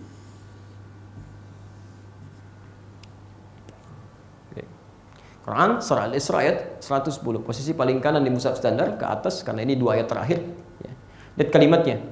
Qulid Allah awid ar-Rahman ayyamma tad'u falahul asmaul husna. Ada ayatnya? Qulid Allah. Jika Anda punya persoalan dalam hidup, ya Allah menyampaikan, qulid Allah, maka panggil Allah. Ayo minta kepada Allah. Katakan, ya Allah, minta. Ya. Dan di situ menggunakan au. Dalam bahasa Arab, au ini liifadatil ikhtiyar, untuk menunjukkan pilihan. Ya. Dari hukum yang sama. Kan sebut nama Allah, awil ur-Rahman. Kalau tidak menyebut Allah, sebut namanya Rahman. Ar-Rahman. Ya. Di ketika kalimat Allah ini qulid Allah, kemudian disandingkan dengan kalimat Rahman dan maknanya pilihan au itu atau. Ya, panggil Allah atau Ar-Rahman, kan? Ini menunjukkan ada kesetaraan dalam penyejaran kalimat ini. Jadi Allah sama dengan Ar-Rahman. Siapa Ar-Rahman itu? Ialah Allah. Sama saja Anda mau panggil Allah, mau panggil Ar-Rahman. Hanya penekanan yang berbeda. Jelas sampai sini? Maka kata ulama yang kedua, ini menunjukkan kalimat Allah ini termasuk dalam Al-Asma'ul Husna, hanya memiliki tingkat prioritas paling tinggi. Jelas sampai sini? Baik. Sedangkan ayat-ayat lanjutannya ini adalah ayat-ayat turunan yang keduanya dijadikan dalil bagi dua pendapat atau dari dua golongan ini. Baik surat Thaha ayat ke-8-nya, Allahu la ilaha hu, dia lahul asmaul husna, atau kemudian Quran surah 59 ayat 22 dan seterusnya yang sangat populer itu, ya. Allahu la ilaha illa huwa dan seterusnya sampai ke ujung ayatnya. Jelas sampai sini? Baik, kira-kira mana yang benar? Baik, apakah pandangan yang pertama atau pandangan yang kedua? Sesungguhnya keduanya adalah pendapat yang baik, bergantung cara pandangnya. Ya, cara pandangnya. Kalau kita kemudian melihat dari sisi secara kebahasaan, dari sifat nama Al-Asma'ul Husna-nya, maka kalimat Allah termasuk dalam lafaz Al-Asma'ul Husna. Dari sisi namanya, ya, secara kebahasaan disebut etimologi. Ya. Apa artinya Al-Asma'ul Husna, masih ingat? Ya. Asma kan nama. Dari kata sumuwun, sesuatu yang tinggi, ismun. Dengan nama itu kita ditinggikan. Makanya orang Arab bertanya, kalau dia bertanya nama Anda, mas muka, siapa nama Anda? Ism jamannya asma, dari kata sumu, sesuatu yang tinggi. Ya, seakan-akan memberikan pesan kepada kita, maaf, kalau Anda diberikan nama atau Anda memberikan nama pada anak, maka berikan nama-nama yang bisa mengangkat derajat kita. Jangan merendahkan. Ya. Makanya dalam Islam gak boleh mencela. Gak boleh mencela. Silahkan lihat di Quran, di hadis. Kalau di Quran ada ayat satu saja yang menganjurkan mencela, maka saya orang pertama yang akan mencela. Ya, padahal yang diperkenankan misalnya, ya, nggak ada. Ya ayyuhalladzina amanu la yaskhar qaumun min qaum. Hai orang-orang yang telah menyatakan dirinya beriman, jangan saling cela. Kan? Ada kalimat di situ. Ya. Kita kembalikan dulu ke sini. Ya, kita kembalikan. Baik, pelan-pelan. Jadi pertama, al-ism asma, sesuatu yang tinggi, yang agung. Ya, husna yang terbaik, yang paling indah, bagus, mengandung nilai ibadah. Saya mau tanya, apakah nama Allah tinggi? Tinggi. Punya makna yang hebat? Iya. Baik maknanya? Iya. Jadi kalau secara bahasa, lafaz Allah ini termasuk dalam kategori ini. Ya, karena termasuk dalam nama-nama terbaik, layak untuk disandang oleh Allah, nama-nama yang indah dan bagus. Jadi kalimat yang mengatakan atau pandangan ulama yang menyebutkan lafaz Allah termasuk dari bagian Al-Asmaul Husna itu benar. Dan itu pun didukung oleh ayat Qulil Allaha awil ar-Rahman. Ayatnya sendiri menjelaskan. Ya? Tapi kalau Anda ingin pisahkan antara sifat-sifat ketuhanan dan sifat yang menyertainya, maka kita katakan bahwa sifat Allah tidak termasuk dalam Al-Asma'ul Husna ini. Namanya, lafadznya maksudnya. Ya. Lafadz Allah sendiri, kalau berbicara masalah ketuhanan tentang zatnya, ya, mesti ada zat yang utuh, nama yang utuh. Ya, misal begini, maaf. Kalau asma, nama Al-Asma'ul Husna dipahami dengan sifat, sifat kan beda dengan nama hakikat. Ya. Misal, antum namanya siapa? Saya Ahmad. Sifatnya jujur, baik, penyabar, itu sifat. Ya. Tapi nggak bisa dipanggil misalnya jujur sini, ya kan? Sabar sini. Di nama ada yang disebut dengan musamma. Agak bingung nggak apa-apa, itu artinya berhasil. Musamma itu artinya nama yang dilekatkan untuk membedakan satu dengan yang lainnya. Ya. Satu dengan yang lainnya. Ini ada Ahmad, yang satu lagi ada Ali. Nggak mungkin kan saya panggil Ali yang lirik Ahmad. Terus ya? Makanya ismun itu asal katanya juga diambil dari kata samatun, tanda. Dengan tanda itu membedakan satu dengan yang lainnya. Pak Dedi, yang melirik Pak Dono misalnya. Nggak mungkin. Kalau saya panggil Dedi yang lirik. Jelas ya? Nah begitu pula ketika kita akan memanggil Tuhan, Tuhan kamu siapa? Makanya ketika di awal-awal masa dakwah, Nabi memperkenalkan nama Tuhannya dengan Rabb. Rabb. Qul a'udzu birabbin nas. Qul a'udzu birabbil falaq. Kata orang kafir, kok kamu bilangnya cuma Rabb terus? Kalau Rabb, Tuhan kami juga Rabb. Karena Rabb itu yang merawat. Ya. Dulu dalam masa-masa kalimat Arab dulu, orang yang memberikan perawatan, perhatian disebut Rabb. Makanya Nabi Yusuf ketika berpesan kepada pelayannya di penjara itu, yang dibebaskan, ya, kemudian dia akan jadi pelayan raja, kata Nabi Yusuf, "Udhkurni inda rabbik." Sebutkan nama saya di sisi rajamu. Raja di situ disebut dengan Rabb. Karena dia yang merawat si pelayan itu, memberikan gajinya, memberikan makan dia. Kata orang kafir Quraisy, kalau Rabb juga saya punya Rabb, itulah ta'uzza Rabb saya. Maka turun ayat, Qul, katakan Muhammad, Rabb kamu beda dengan Rabb mereka, sifatnya lain. Huwa, Rabb kamu itu dia adalah Allah. Qul huwallah. Jelas sampai sini? Nah, jadi ketika disebutkan Allah, Qul huwallah, dialah Allah, maka secara hakikat nama yang melekat pada Allah ini ya, itu bukan sifat-sifat khusus tertentu, tapi nama khusus yang menunjukkan tentang zatnya Tuhan, zat Allah Subhanahu wa taala yang satu-satunya Tuhan yang layak untuk disembah. Jadi kalau secara kebahasaan masuk nama terbaik, tapi kalau kita bicara tentang hakikat nama khusus bagi Tuhan yang layak untuk disembah, maka namanya hanya ini, satu. Jelas di sini? Tanya. Makanya Anda tidak akan pernah temukan nama ini dalam kitab manapun. Dan Masya Allah nanti kita akan gali secara bahasa. Indahnya tidak akan pernah sama dengan nama makhluk. Akan beda. Akan lain. Ya, kita lihat dari mana akar katanya ini. Apakah ada akar kata bahasan kedua atau ini nama yang berdiri sendiri? Ya. Ingat kita belum ke kitab ya. Ini baru Quran nih. Quran dengan hadis kita belum ke kitab, kita belum bacakan kitabnya itu, ya. Baik. Nanti agak sabar belajarnya karena saya tidak terbiasa lompat-lompat dalam pelajaran yang tidak memberikan pemahaman sempurna, ya. Jadi kalau dasar Quran kita udah kuat, dibawa ke kitab manapun gampang pahamnya. Ya. Jelas ya? Baik, bismillah. Allah. Allah. Ada sementara berpendapat dari kalangan ulama bahwa kata Allah ini itu punya akar kata, ada asalnya. Ada asalnya. Seperti Rahman dari kata Rahimah, Ghafur dari kata Ghafara, ya. Nanti ilmu yang mempelajari turunan akar kata, melacak akar kata dalam bahasa Arab disebut ilmu sharaf. Sharaf. Nah. Jadi kalau Anda belajar bahasa Arab itu penting mengetahui ilmu sharaf ya. Sharaf. Bapaknya bahasa Arab, ibunya nahwu.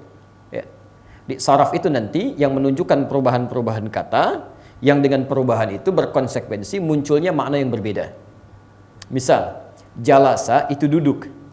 Kalau ditambah ya di depannya ya, jelis akan duduk.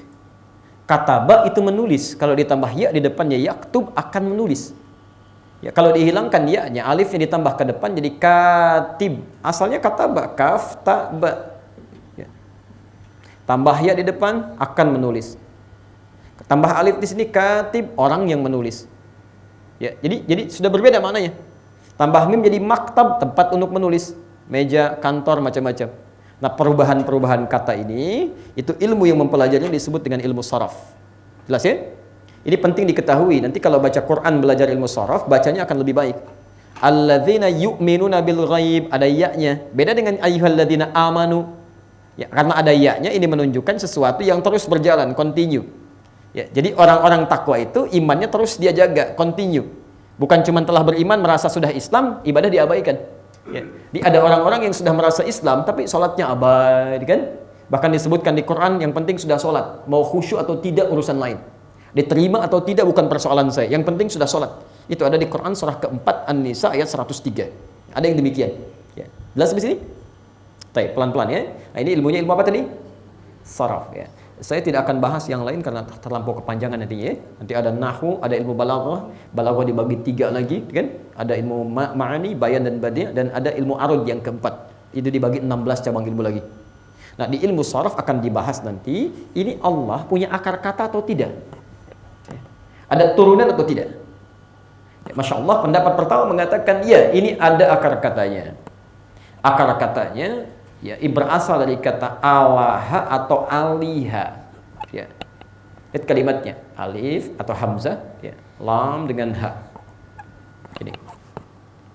Ini bisa dibaca alaha, bisa dibaca aliha. Ini akar katanya menurut pendapat yang pertama.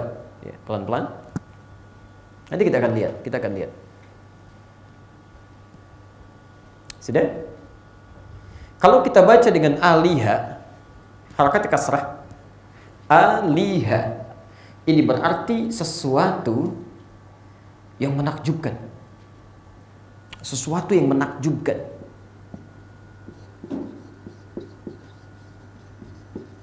Mengherankan. Yang membuat kita kagum. Ya. Mereka mengatakan kenapa Allah dinamakan dengan Allah, karena setiap apa yang diciptakan oleh Allah selalu menakjubkan. Perhatikan, bikin langit gak ada tiangnya. Antum bikin atap ada tiangnya. Allah bikin langit gak ada tiangnya. Masya Allah. Ya. Itu luar biasa. Di semua ciptaan Allah tidak ada yang tidak menakjubkan.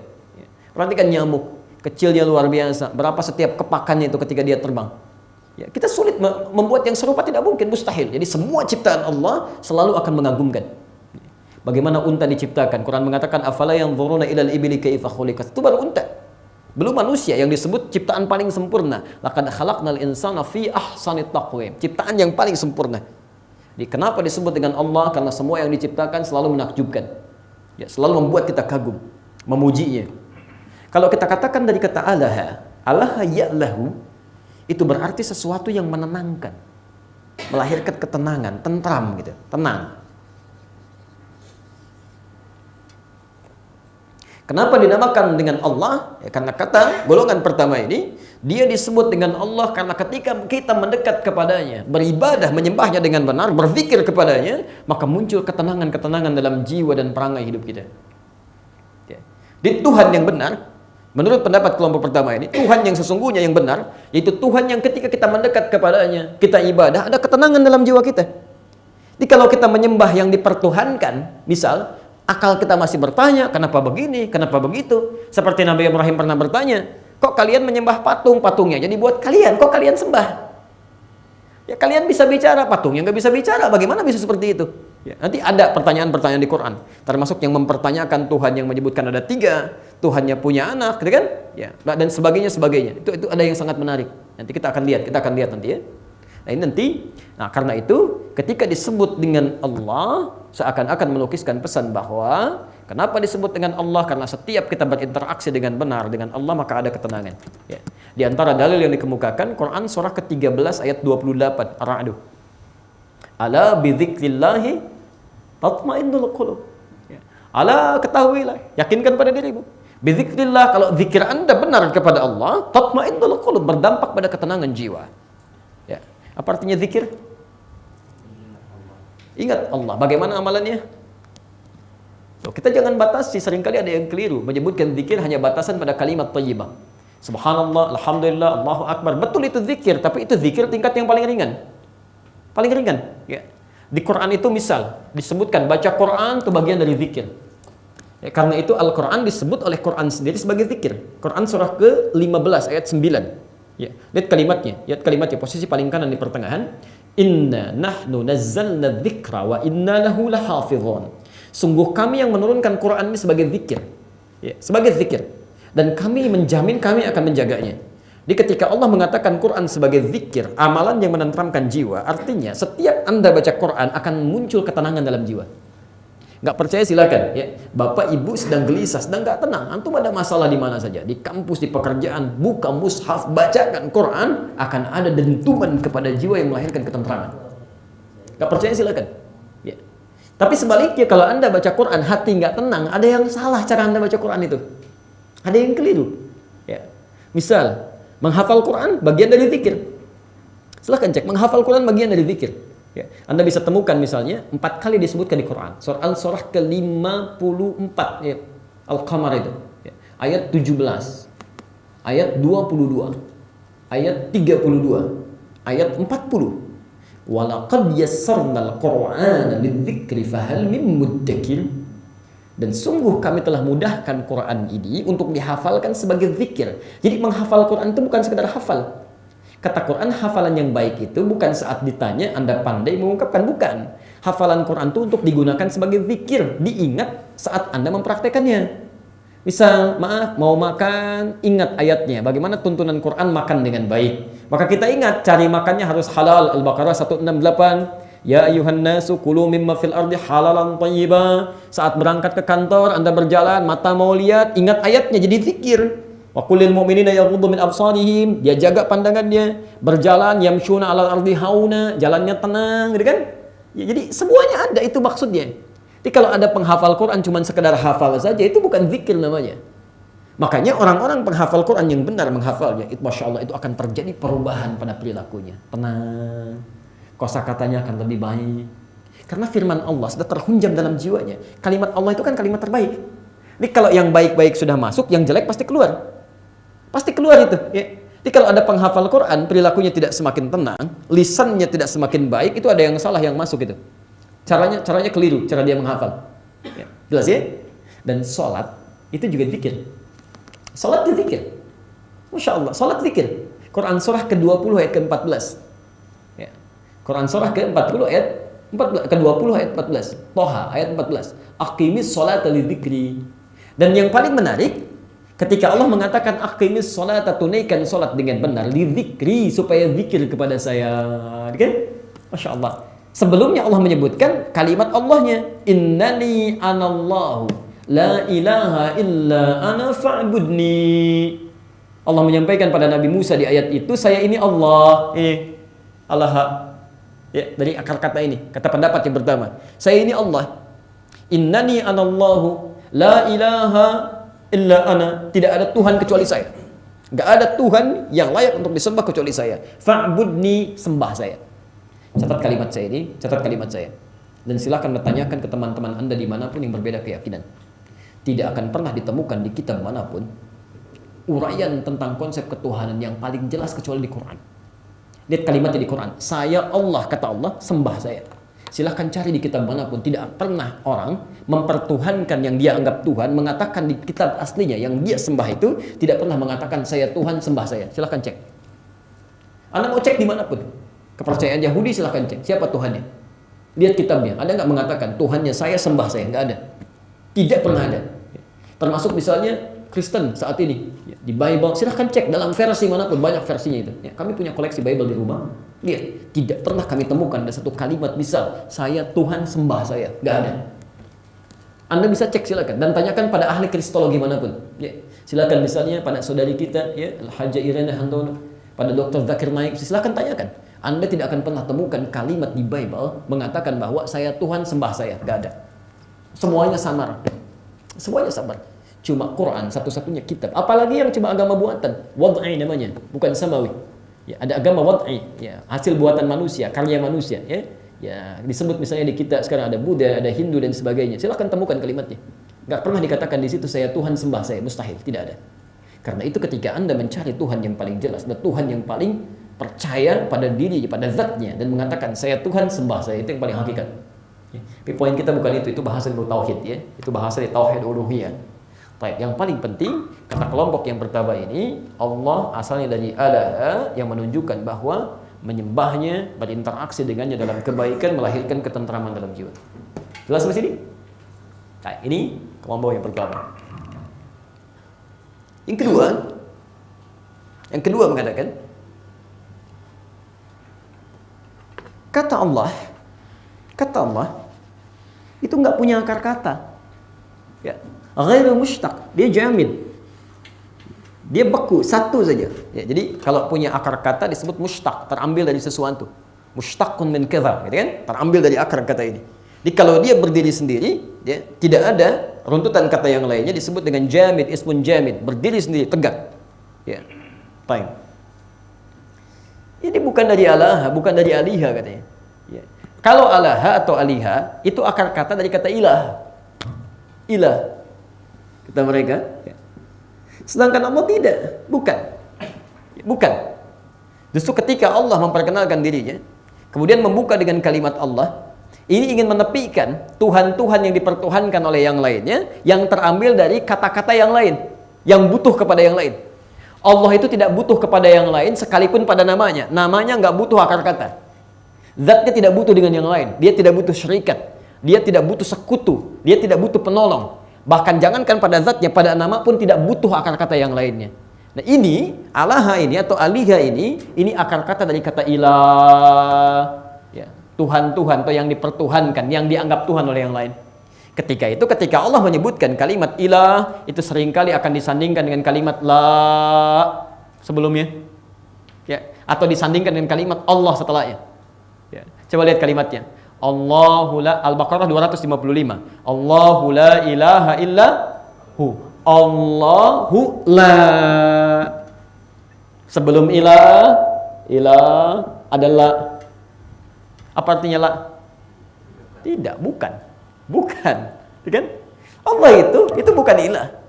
Nggak ada Tuhan selain Dia. Ya, jelas sampai sini ya? Jadi justru ketika memunculkan kata ilah, akar kata dari sini, Allah selalu menolak, jadi kan lah. Apa syahadat kita? Asyhadu an la, setelah la ilah. Jadi ilah itu selalu ditolak, dia bukan Tuhan, kan dipertuhankan, yang lain nggak ada. Illallah, kecuali Allah saja.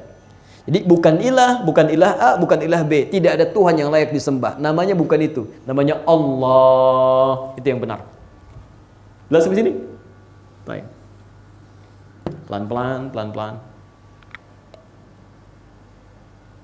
Hapus dulu ini. Quran surah ke-20 tadi ayat 8. Innani anallah. Kata Allah, saya Allah.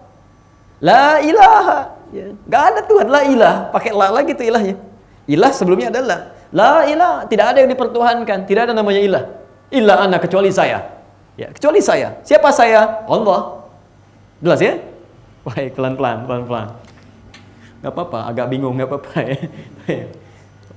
Kita ikuti pelan-pelan runtutannya. Bismillah. Nanti kita berikan paparan Qur'annya indah sekali. Anda tidak akan pernah temukan keindahan kecuali uraian Qur'an berikut ini. Insyaallah.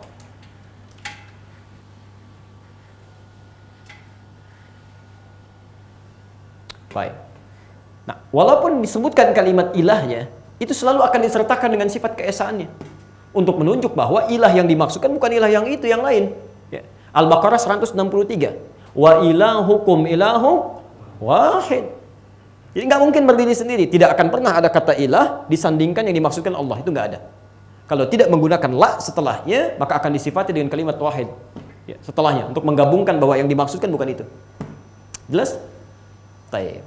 Sekarang mari kita tanyakan, kalau begitu apa maknanya? Terlepas dari diambil mustaq ataupun jamid, terambil dari akar kata ataupun tidak, apa makna kalimat Allah ini? Baik. Kalau saya secara pribadi, saya sepakat dalam ilmu kebahasaan bahwa kata Allah ini mandiri sendiri. Tidak ada terambil dari akar kata manapun. Walaupun kemudian maknanya dikait-kaitkan dengan aspek yang lainnya. Ya, baik.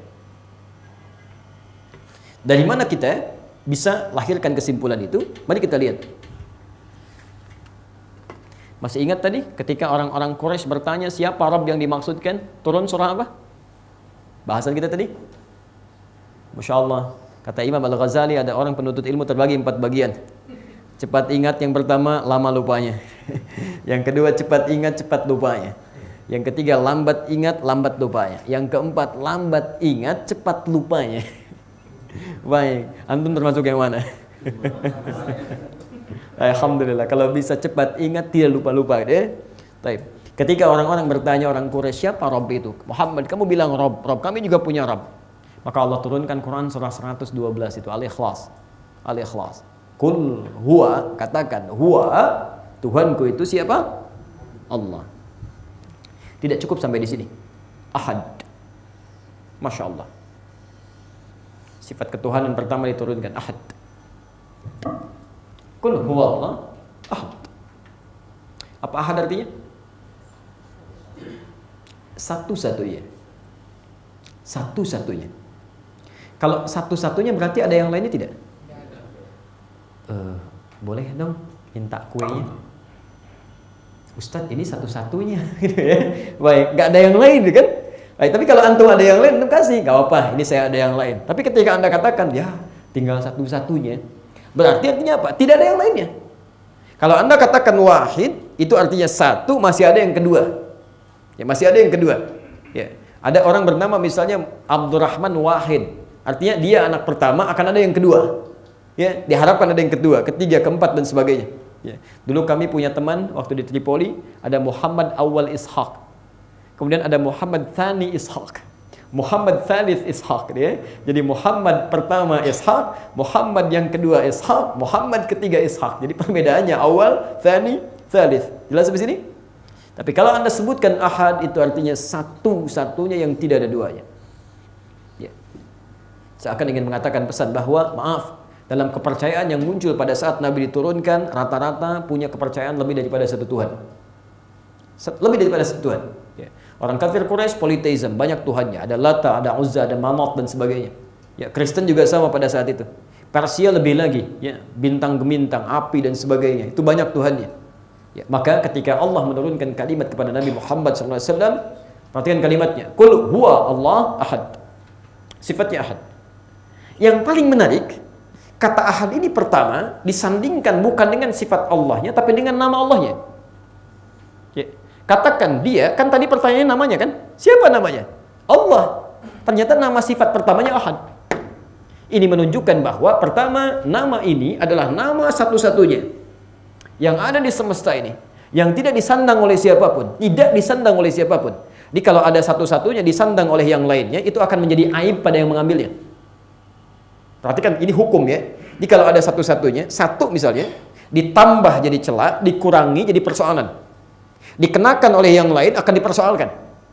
Ya, kemarin ada yang dipersoalkan sampai diadukan ke MUI, bahkan ke polisi. Di KTP dituliskan namanya Tuhan. Ditulis namanya Tuhan, kan? Kan dipersoalkan. Ya. Jadi kalau satu sifat satu-satunya diambil, walaupun nama-nama sifat yang lainnya itu akan jadi persoalan. Akan jadi persoalan. Ya. Yang paling menarik kata Allah, saya beda. Ahad. Ya. Saya tidak akan bicara sifatnya karena ini nanti bahasanya tauhid uluhiyah, supaya tidak melebar bahasanya. Saya akan bicara di konteks nama saja.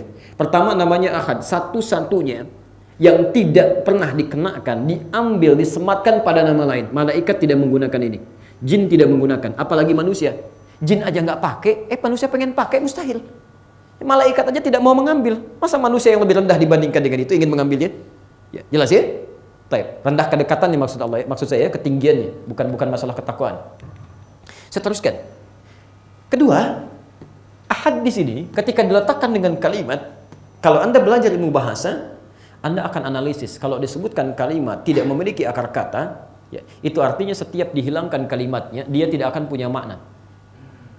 Setiap dihilangkan unsur hurufnya, dia tidak akan punya makna. Misal, saya ambil misalnya kalimat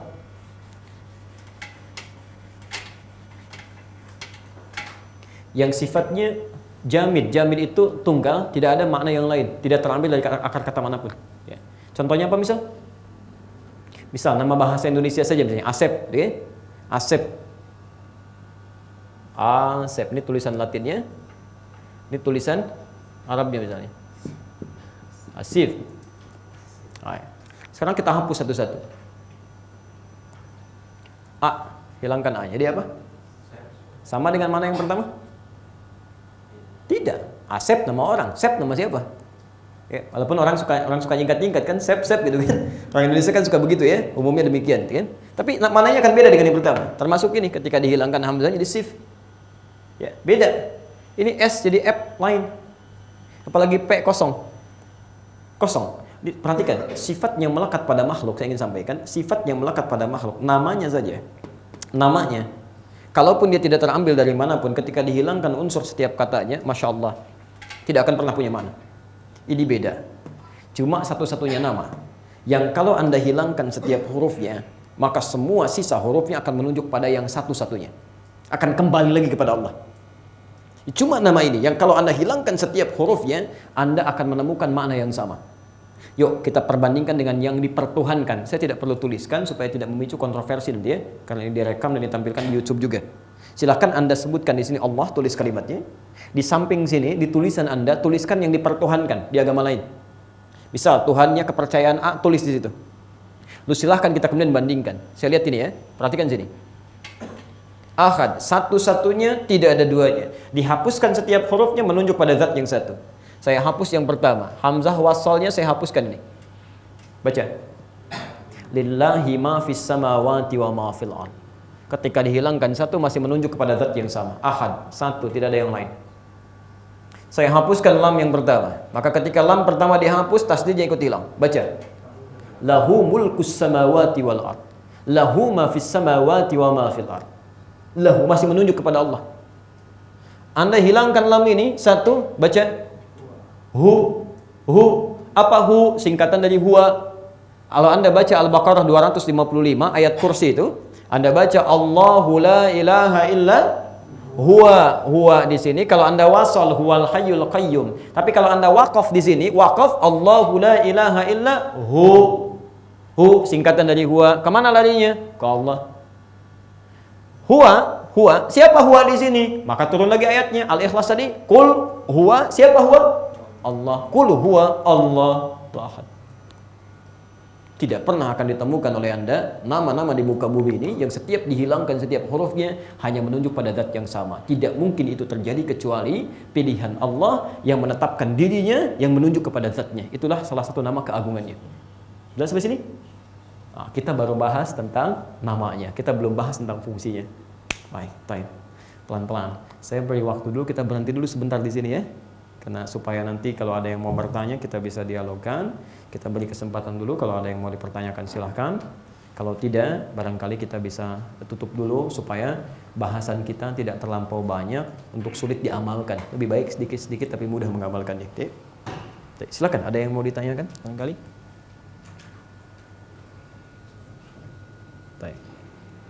Jelas surayanya? Jelas. Kalau sudah jelas barangkali kita bisa ambil saja hukum Quran ya. Quran surah kelima Al-Maidah ayat 101 itu. Ya ayyuhalladzina amanu, ingat iman yang paling standar. Ya ayyuhalladzina amanu, hai orang-orang yang merasa telah punya iman, la tas'alu an asya'a in tubdalakum tasukum. Bila uraian telah sampai jelas diuraikan, jangan banyak dipertanyakan. Khawatir pertanyaan itu menjadikan uraian yang jelas jadi semakin tidak jelas. Ada pertanyaan? Ini pada senyum ya. Baik, kita ambil satu ini aja. Baik. Mohon rekaman ceramahnya di-upload di YouTube insyaallah ya. Nanti biasanya ada teman-teman yang upload insyaallah dari Al-Hujjah barangkali mengupload. Kalau di kami yang di Kiai itu tidak mengupload ke YouTube. Ya, jadi ceramah-ceramah kami itu yang kami himpun di staf kami itu tidak di-upload ke YouTube. Kita simpan saja.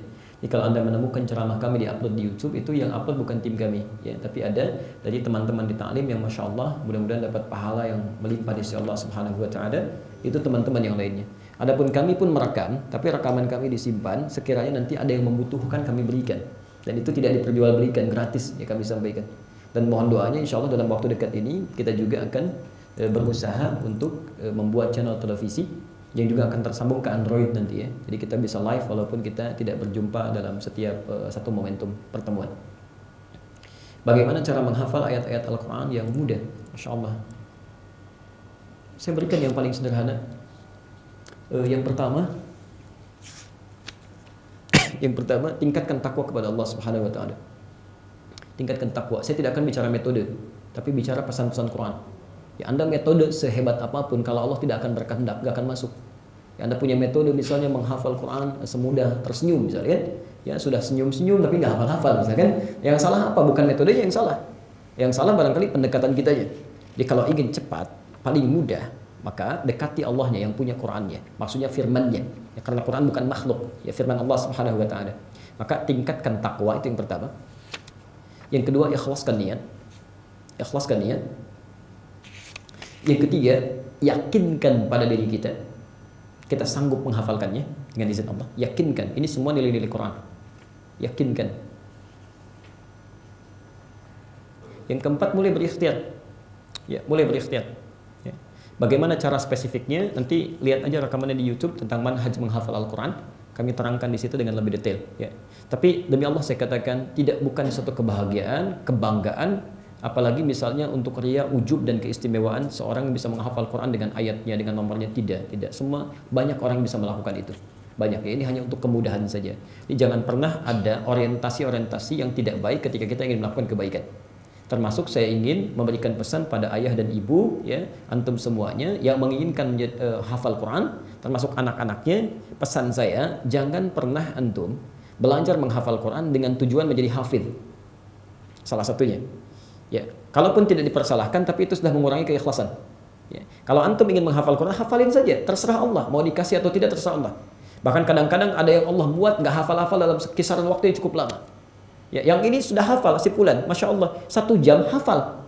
Ini kok sudah 10 hari nggak hafal-hafal? Karena ukuran Quran itu, hukum Allah beda dengan hukum manusia. Kalau manusia pengennya cepat hafal, kalau Allah pengennya orang ini banyak pahala. Ya si fulan itu hafal 1 jam, karena pahalanya sudah banyak. Kamu ini dulu jarang baca Quran, ya beramal juga jarang. Saya lamakan supaya pahala terus mengumpul. Bukankah 1 hurufnya 10 kebaikan? Antum ulang lagi. Berapa pahala yang didapatkan itu? Masya Allah. Ya. Di cara berpikirnya, sekarang ada penemuan bagus sekali. Menghafal Quran tidak harus hafal.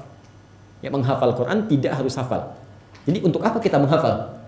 Ya, itu kalau dalam logika manusia. Ya, dalam logika manusia. Jadi menghafal Quran itu diantara tujuannya untuk menghadirkan nilai-nilai dalam kehidupan. Kalau Allah berkehendak kita akan dijadikan. Kalau Allah tidak berkehendak kita akan diberikan sebagiannya yang cukup untuk kita. Dan kalau Allah berkehendak, penghafal Quran akan terbagi pada 3 golongan. Di Quran surah 35 ayat 32 dan 33 itu. Di posisi sebelah kiri paling atas ya. Wa minhum zalimun li nafsih. Ada penghafal Quran zalim bagi dirinya. Ada. Itu yang salah niat di awalnya. Bapak Ibu jangan kira penghafal Quran semuanya baik. Ada penghafal Quran penipu ada. Ya, penghafal Quran pendusta ada. Penghafal Quran macam-macam ada, ya. Hafal ayatnya tapi korupsi juga. Saat korupsi sedang tidak ingat ayatnya. Ya, setelah ditangkap baru ingat lagi gitu kan. Itu ada yang begitu.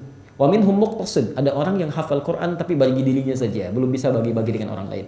Mojok di masjid, buka-buka mushaf, ngulang-ngulang, dia itu muqtasid. Yang terbaik sabiqum bil khairat, yang bisa berbagi kebaikan dari nilai-nilai Quran yang dimaksudkan. Itu yang harus kita cemburui. Ya, di At-Tirmidzi nomor hadis 2510, ya Nabi SAW menyampaikan dari riwayat Ibnu Umar radhiyallahu anhuma, beliau menyampaikan la hasada illa fitnataini. Ya, tidak boleh kita merasa iri hati kecuali pada 2 golongan manusia. Pertama, rajulun atahullahu al-Qur'ana. Dalam riwayat lain, atahullahu al-hikmata. Ya, fayaqumu bihi ana al-laili wa atrafan nahar. Seorang yang Allah anugerahkan Quran pada dirinya, lalu dia mempraktikkan Qurannya setiap pagi dan malamnya, setiap waktu dia gunakan. Masya Allah, harus iri tuh. Ya. Ada orang bernama Mu'adz, Masya Allah, usia 4 tahun, matanya buta, ingin menghafal Quran, sampai hafal. Ketika hafal ditanya oleh orang lain, dia wawancara. Apa motivasi Anda menghafal? Kata anak ini yang belum dihisab pada waktunya, ya, usia 4 tahun. Kata anak ini, saya menghafal Quran, berusaha ingin membawanya ke hadapan Allah. Yaumul hisab, di hari hisab saat kiamat. Saat saya tidak ditemani oleh siapapun, tangan saya bergetar, kaki saya bergetar. Saya akan katakan di hadapan Allah. Saya akan katakan di hadapan Allah. Allah, ya Allah, kata anak ini. Ya Rabb, ya Rabb. Jika memang kedatangan saya saat ini masih membawa dosa yang layak untuk dihukum, saya sudah berusaha menghafal Quran dalam keadaan mata saya buta. Mohon kurangi hukuman saya dengan Quran yang telah saya bawa ini. Anak 4 tahun, mata buta, berusaha menghafal Quran, membawa bekal pada Rabbnya, supaya dikurangi hukumannya. Padahal dia belum layak untuk dihukum. Belum taklif, belum berlaku baginya. Ada orang usia 40 tahun, diberikan oleh Allah masa yang cukup panjang. Matanya sehat, fisiknya kuat. Masya Allah, jangankan untuk menghafal, untuk membaca pun belum ada motivasi. Butuh berapa lama lagi waktunya? Ya, maka kita harus saling mendoakan, jangan mencela. Saling doakan, saling menguatkan, supaya kebaikan-kebaikan itu bersinergi satu dengan yang lainnya. Kalau zikir menyebut boleh tidak zikir dalam satu tarekat yang saya lihat seperti itu, boleh atau tidak? Kalau yang dimaksud kalimat singkatan-singkatan yang terkait dengan makna itu tidak ada masalah. Ya, tapi singkatan yang jelas. Singkatan yang jelas, tidak? Baik, tapi kalau tidak terkait dengan itu, ya tidak terkait dengan itu tidak diperkenankan. Kecuali kalau maknanya menunjukkan penekanan. Misal, Alhamdulillahirabbil alamin disingkat jadi hamdalah. Bismillahirrahmanirrahim disingkat jadi basmalah. Jadi kalau Anda dikatakan bismillah atau alhamdulillah, itu yang dimaksud bacaannya secara komplit. Bapak Ibu sekalian, mari kita buka acara kita ini dengan sama-sama membacakan basmalah. Basmalah. Tidak ada. Ya pasti bismillahirrahmanirrahim. Walaupun ada singkatannya. Ya, ini singkatan itu dimaksudkan untuk memendekkan bacaan, tapi kalau kita bawa ke dalam kategori zikir, tetap makna itu yang kita hadirkan. Yang mana kita hadirkan. Di saya menyampaikan kalau kalimatnya mengurangi kesempurnaannya maka tidak diperkenankan. Ya, tapi kalau kalimatnya tetap dalam kesempurnaannya maka itu boleh. Misal orang Arab sering mengatakan Allah, Allah, Allah, Allah, Allah, Allah, Allah. Kalau dia melihat sesuatu yang indah, Allah, Allah, Allah. Singkatan dari Masya Allah, Masya Allah. Dia hadirkan makna Masya Allahnya. Coba lisannya mengeluarkan kalimat tertingginya. Allah. Itu di Arab biasa begitu. Allah, maksud Masya Allah. Ada yang seperti ini nih. Cuman dia hadirkan, dia hilangkan kalimat Masya-nya untuk mengangkat keagungan Allahnya. Jelas ya? Itu masih boleh. Ya, tapi kalau misalnya Anda ucapkan kalimat yang mengurangi maknanya, misalnya ha, nggak nyambung. Kemana maknanya? Atau misalnya nggak nyambung. Ya, sudah mengurangi, sudah menghilangkan bagian dari maknanya. Walaupun maksudnya ingin menyebutkan nama tertentu. Ya Allah, Allahnya dihilangkan, haknya ada misalnya kan? Ya, tapi tidak nyambung di situ. Bukan pada konteksnya. Ya, bukan pada konteksnya, kecuali untuk Anda pribadi yang Anda maksudkan itu. Tidak mampu mengucapkan keseluruhannya, diucapkan sebagiannya dengan maksud itu, masih sah. Tapi diucapkan dalam kalangan yang umum dengan maksud untuk mengurangi makna atau mengurangi huruf dengan keluar makna yang tidak tepat, maka itu menurut saya tidak sempurna. Ya. Sekitar demikian ya. Kita cukupkan dulu ya. Kita cukupkan dulu untuk pertemuan hari ini. Kita nanti akan lanjutkan lagi, kita belum selesai nama Allah ini. Terulang berapa kali di Quran. Bagaimana cara kita mengaplikasikan makna nama Allah ini yang ada di Quran, kita belum bahas itu. Ya, dan kita belum lihat isi kitab ini, kita belum baca. Ya, saya hanya ingin paham dulu semua Qurannya dan kita turunkan hadis-hadisnya. Setelah itu baru kita lihat pendapat di kitabnya, padukan pendapat ulamanya, baru mendapatkan pemahaman yang insya Allah lebih baik dibandingkan dengan belajar sebagian-sebagian. Dimohon bersabar ya. Kira-kira kapan kita selesainya ini soal ya, insya Allah kita tidak lihat banyak sedikit. Yang penting dari ibadah itu kita maksimalkan.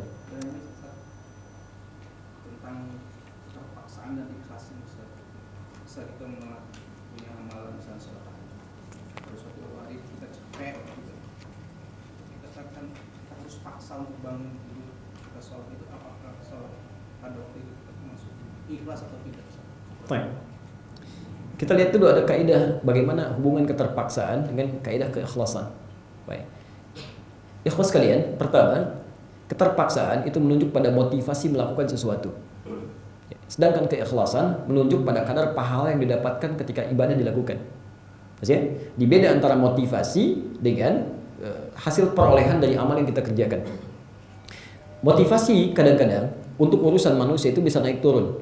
Biasanya kalau sedang pengen cepat, kalau sedang malas dia turun. Sedangkan ibadah kita terbagi dua bagian. Ya, ada yang tidak bergantung motivasi, terserah motivasinya, mau sedang malas, mau sedang tidak, yang penting lakukan. Ini ibadah wajib. Maka sifat ibadah wajib mesti dipaksa. Tidak ada kaitan dengan malas ataupun tidak. Ya, harus dipaksa. Ya, di antaranya apa? Salat. Ya, kalau sudah salat paksa dari kita. Baik dalam keadaan malas ataupun dalam keadaan semangat. Karena ibadah yang sifatnya wajib tidak ada kaitan dengan semangat ataupun malas. Hubungan malas dengan semangat itu adalah faktor-faktor turunannya. Kenapa saya bisa semangat? Kenapa saya bisa malas? Itu ada faktor turunan. Ya, biasanya malas untuk ibadah itu, bukan karena faktor apa yang didapatkan, bukan. Karena faktor ada maksiat yang masuk ke dalam diri. Hati-hati, biasanya kalau orang semakin bermaksiat, semakin malas beribadah. Kan hukumnya sederhana, ada baik, ada jelek. Kalau seseorang terus melakukan kebaikan, maka dia akan enggan melakukan yang jelek. Orang terbiasa dengan yang halal, maka dia tidak akan pernah biasa dengan yang haram. Termasuk orang terbiasa berkata-kata baik, dia tidak akan pernah punya kosakata yang jelek. Jadi kalau ada orang punya kosakata yang kasar, tidak baik, ya itu artinya banyak yang kotor masuk ke lisannya. Yang baiknya kurang, maka harus dikeluarkan dulu. Ya. Maka kalau konteks keterpaksaan tadi dikaitkan dengan persoalan ibadah yang sifatnya wajib, maka tidak ada hubungan dengan itu. Kerjakan. Ya. Adapun kaitan dengan keikhlasannya, bukan karena terpaksa atau tidak, ditujukan untuk siapa? Ya, ditujukan untuk siapa? Kalau niat kita lakukan karena Allah, terpaksa atau tidak, harus dipaksa dulu kan ibadah itu, kata Nabi. Tetap, tapi orientasi kita tidak mungkin berbelok pada yang lain. Ya, tidak mungkin, mustahil. Hati kita akan mengatakan, sekalipun dipaksa ibadah, tetap ibadah kepada siapa? Allah. Alhamdulillah. Tapi nanti urutan tingkat keikhlasannya akan berbeda satu dengan yang lainnya. Ya? Yang didorong-dorong akan lain dengan yang termotivasi dengan dirinya. Itu tingkat pahala saja yang didapatkan. Kecuali kalau motivasinya sudah dibelokkan pada kepentingan yang lain. Itu yang nanti akan mengurangi. Atau bahkan mohon maaf, dimunculkan untuk diketahui yang lain itu paling tidak disukai oleh Allah. Allah itu kan paling benci dengan sifat syirik. Syirik yang paling ringan itu riya. Dan kadang-kadang tidak terasakan. Tidak terasakan. Hati-hati, dan riya itu paling berbahaya, bisa menggugurkan amalan. Batal sekaligus.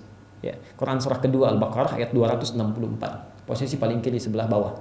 Hati-hati. Ya ayyuhalladzina amanu la tubtilu shadaqatikum bil manni wal adha. Hei orang-orang yang telah merasa punya iman, jangan Anda batalkan amal kebaikan yang telah Anda tendun dengan amalan yang bisa merusak dan mengganggunya, menghancurkannya. Kalau sholat Anda batal, artinya kan tidak dinilai ya, harus diulang kan? Harus diulang. Baik, Anda sholat zuhur, sudah tahiyat akhir, tinggal salam gitu kan, tiba-tiba batal. Dihitung nggak? Oh sekarang berarti wudhu lagi tinggal tahiyat. Kan tidak kan? Diulang dari awal kan? Diulang dari awal. Ya. Nah ini yang paling menarik, ada yang bukan cuma membatalkan secara fisik. Kalau batal secara fisik, pahala sebelumnya masih ada. Masih ada karena niatnya berpahala. Kebaikannya berpahala. Dia mengulang dapat pahala lagi. Tapi ini ada yang menggugurkan, membatalkan pahala fisik dan pahala di jiwanya. Enggak ada sama sekali. Apa itu diantaranya ria? Teruskan ayatnya. Kalladzi yunfiqu malahu ria'an nas. Seperti orang infak yang ria. Anda kira semua orang sholat selamat? Tidak. Ada yang celaka. Ya, surat Al-Ma'un itu fawailul lil musallin. Celaka orang sholat. Orang sholat aja celaka, apalagi yang tidak sholat. Tapi yang aneh, kok bisa orang sholat celaka? Apa yang salah? Alladzina hum yura'un, ujung ayatnya. Ya, fawailul lil musallin alladzina hum an salatihim sahun, yang lalai dalam salatnya. Apa di antara sifat lalainya? Alladzina hum yura'un, karena ria saat dia akan menunaikan salat. Itu yang berbahaya. Ya, ada musim haji sekarang, umrah, ria, bahkan ria sebelum berangkat, gugur sebelum berangkat. Ya, tidak salah kalau Anda ingin misalnya mencari bekal-bekal yang baik. Al-Baqarah 197. Wa tazawwadu fa inna khairaz zadi taqwa. Silakan berbekal sebelum berangkat. Sebaik-baiknya bekal takwa. Rajin ibadah, rajin sholat, rajin tahajud sebelum haji, supaya saat sampai di sana hatinya sudah connect dengan Allah. Sudah biasa. Yang makna takwa yang kedua tadi, ya. Coba lihat, barangkali sebelum berangkat ada salah terhadap orang tua, ada kerabat, ya, diikhlaskan dulu, tenangkan dulu supaya berangkatnya enak. Tidak sedikit yang mengumpulkan orang-orang lain. Motivasinya awalnya bagus. Kumpulkan tetangga, kumpulkan yang lain. Ya, Bapak Ibu sekalian, kami akan berangkat haji. Mohon didoakan. Doakan supaya kami lancar hajinya, kembali dengan selamat. Ini haji pertama kami, Bapak. Ini haji pertama kami, Bapak Ibu sekalian. Atau bahkan juga yang pertama mungkinnya di komplek ini, Pak Haji belum, Pak RT belum haji, Pak RW belum haji, ya. Nanti kami doakan di sana, mudah-mudahan semuanya bisa berhaji. Kami doakan langsung di depan kamu. Itu habis itu pahalanya sebelum dia berangkat. Ya. Cukup ya, cukupkan untuk hari ini. Bila Anda benar yang kami sampaikan, hakikatnya itu petunjuk Allah Subhanahu wa taala, tuntunan Rasulullah yang harus kita amalkan, segera jangan pernah kita tunda. Tapi bila Anda menemukan kekurangan dalam apapun, dalam uraian, dalam segalanya, itu mutlak kesalahan saya. Ya silahkan Anda sampaikan supaya kami bisa perbaiki, dan tinggalkan pendapat kami yang keliru, yang tidak tepat. Ambil pendapat ustaz lain yang lebih baik sesuai dengan tuntunan Al-Quran dan Sunnah Rasulullah SAW. Subhanakallahumma wa bihamdika asyhadu an la ilaha illa anta astaghfiruka wa atubu ilaik. Wa akhiru da'wana alhamdulillahi rabbil alamin. Wal 'afwu minkum. Assalamualaikum warahmatullahi wabarakatuh.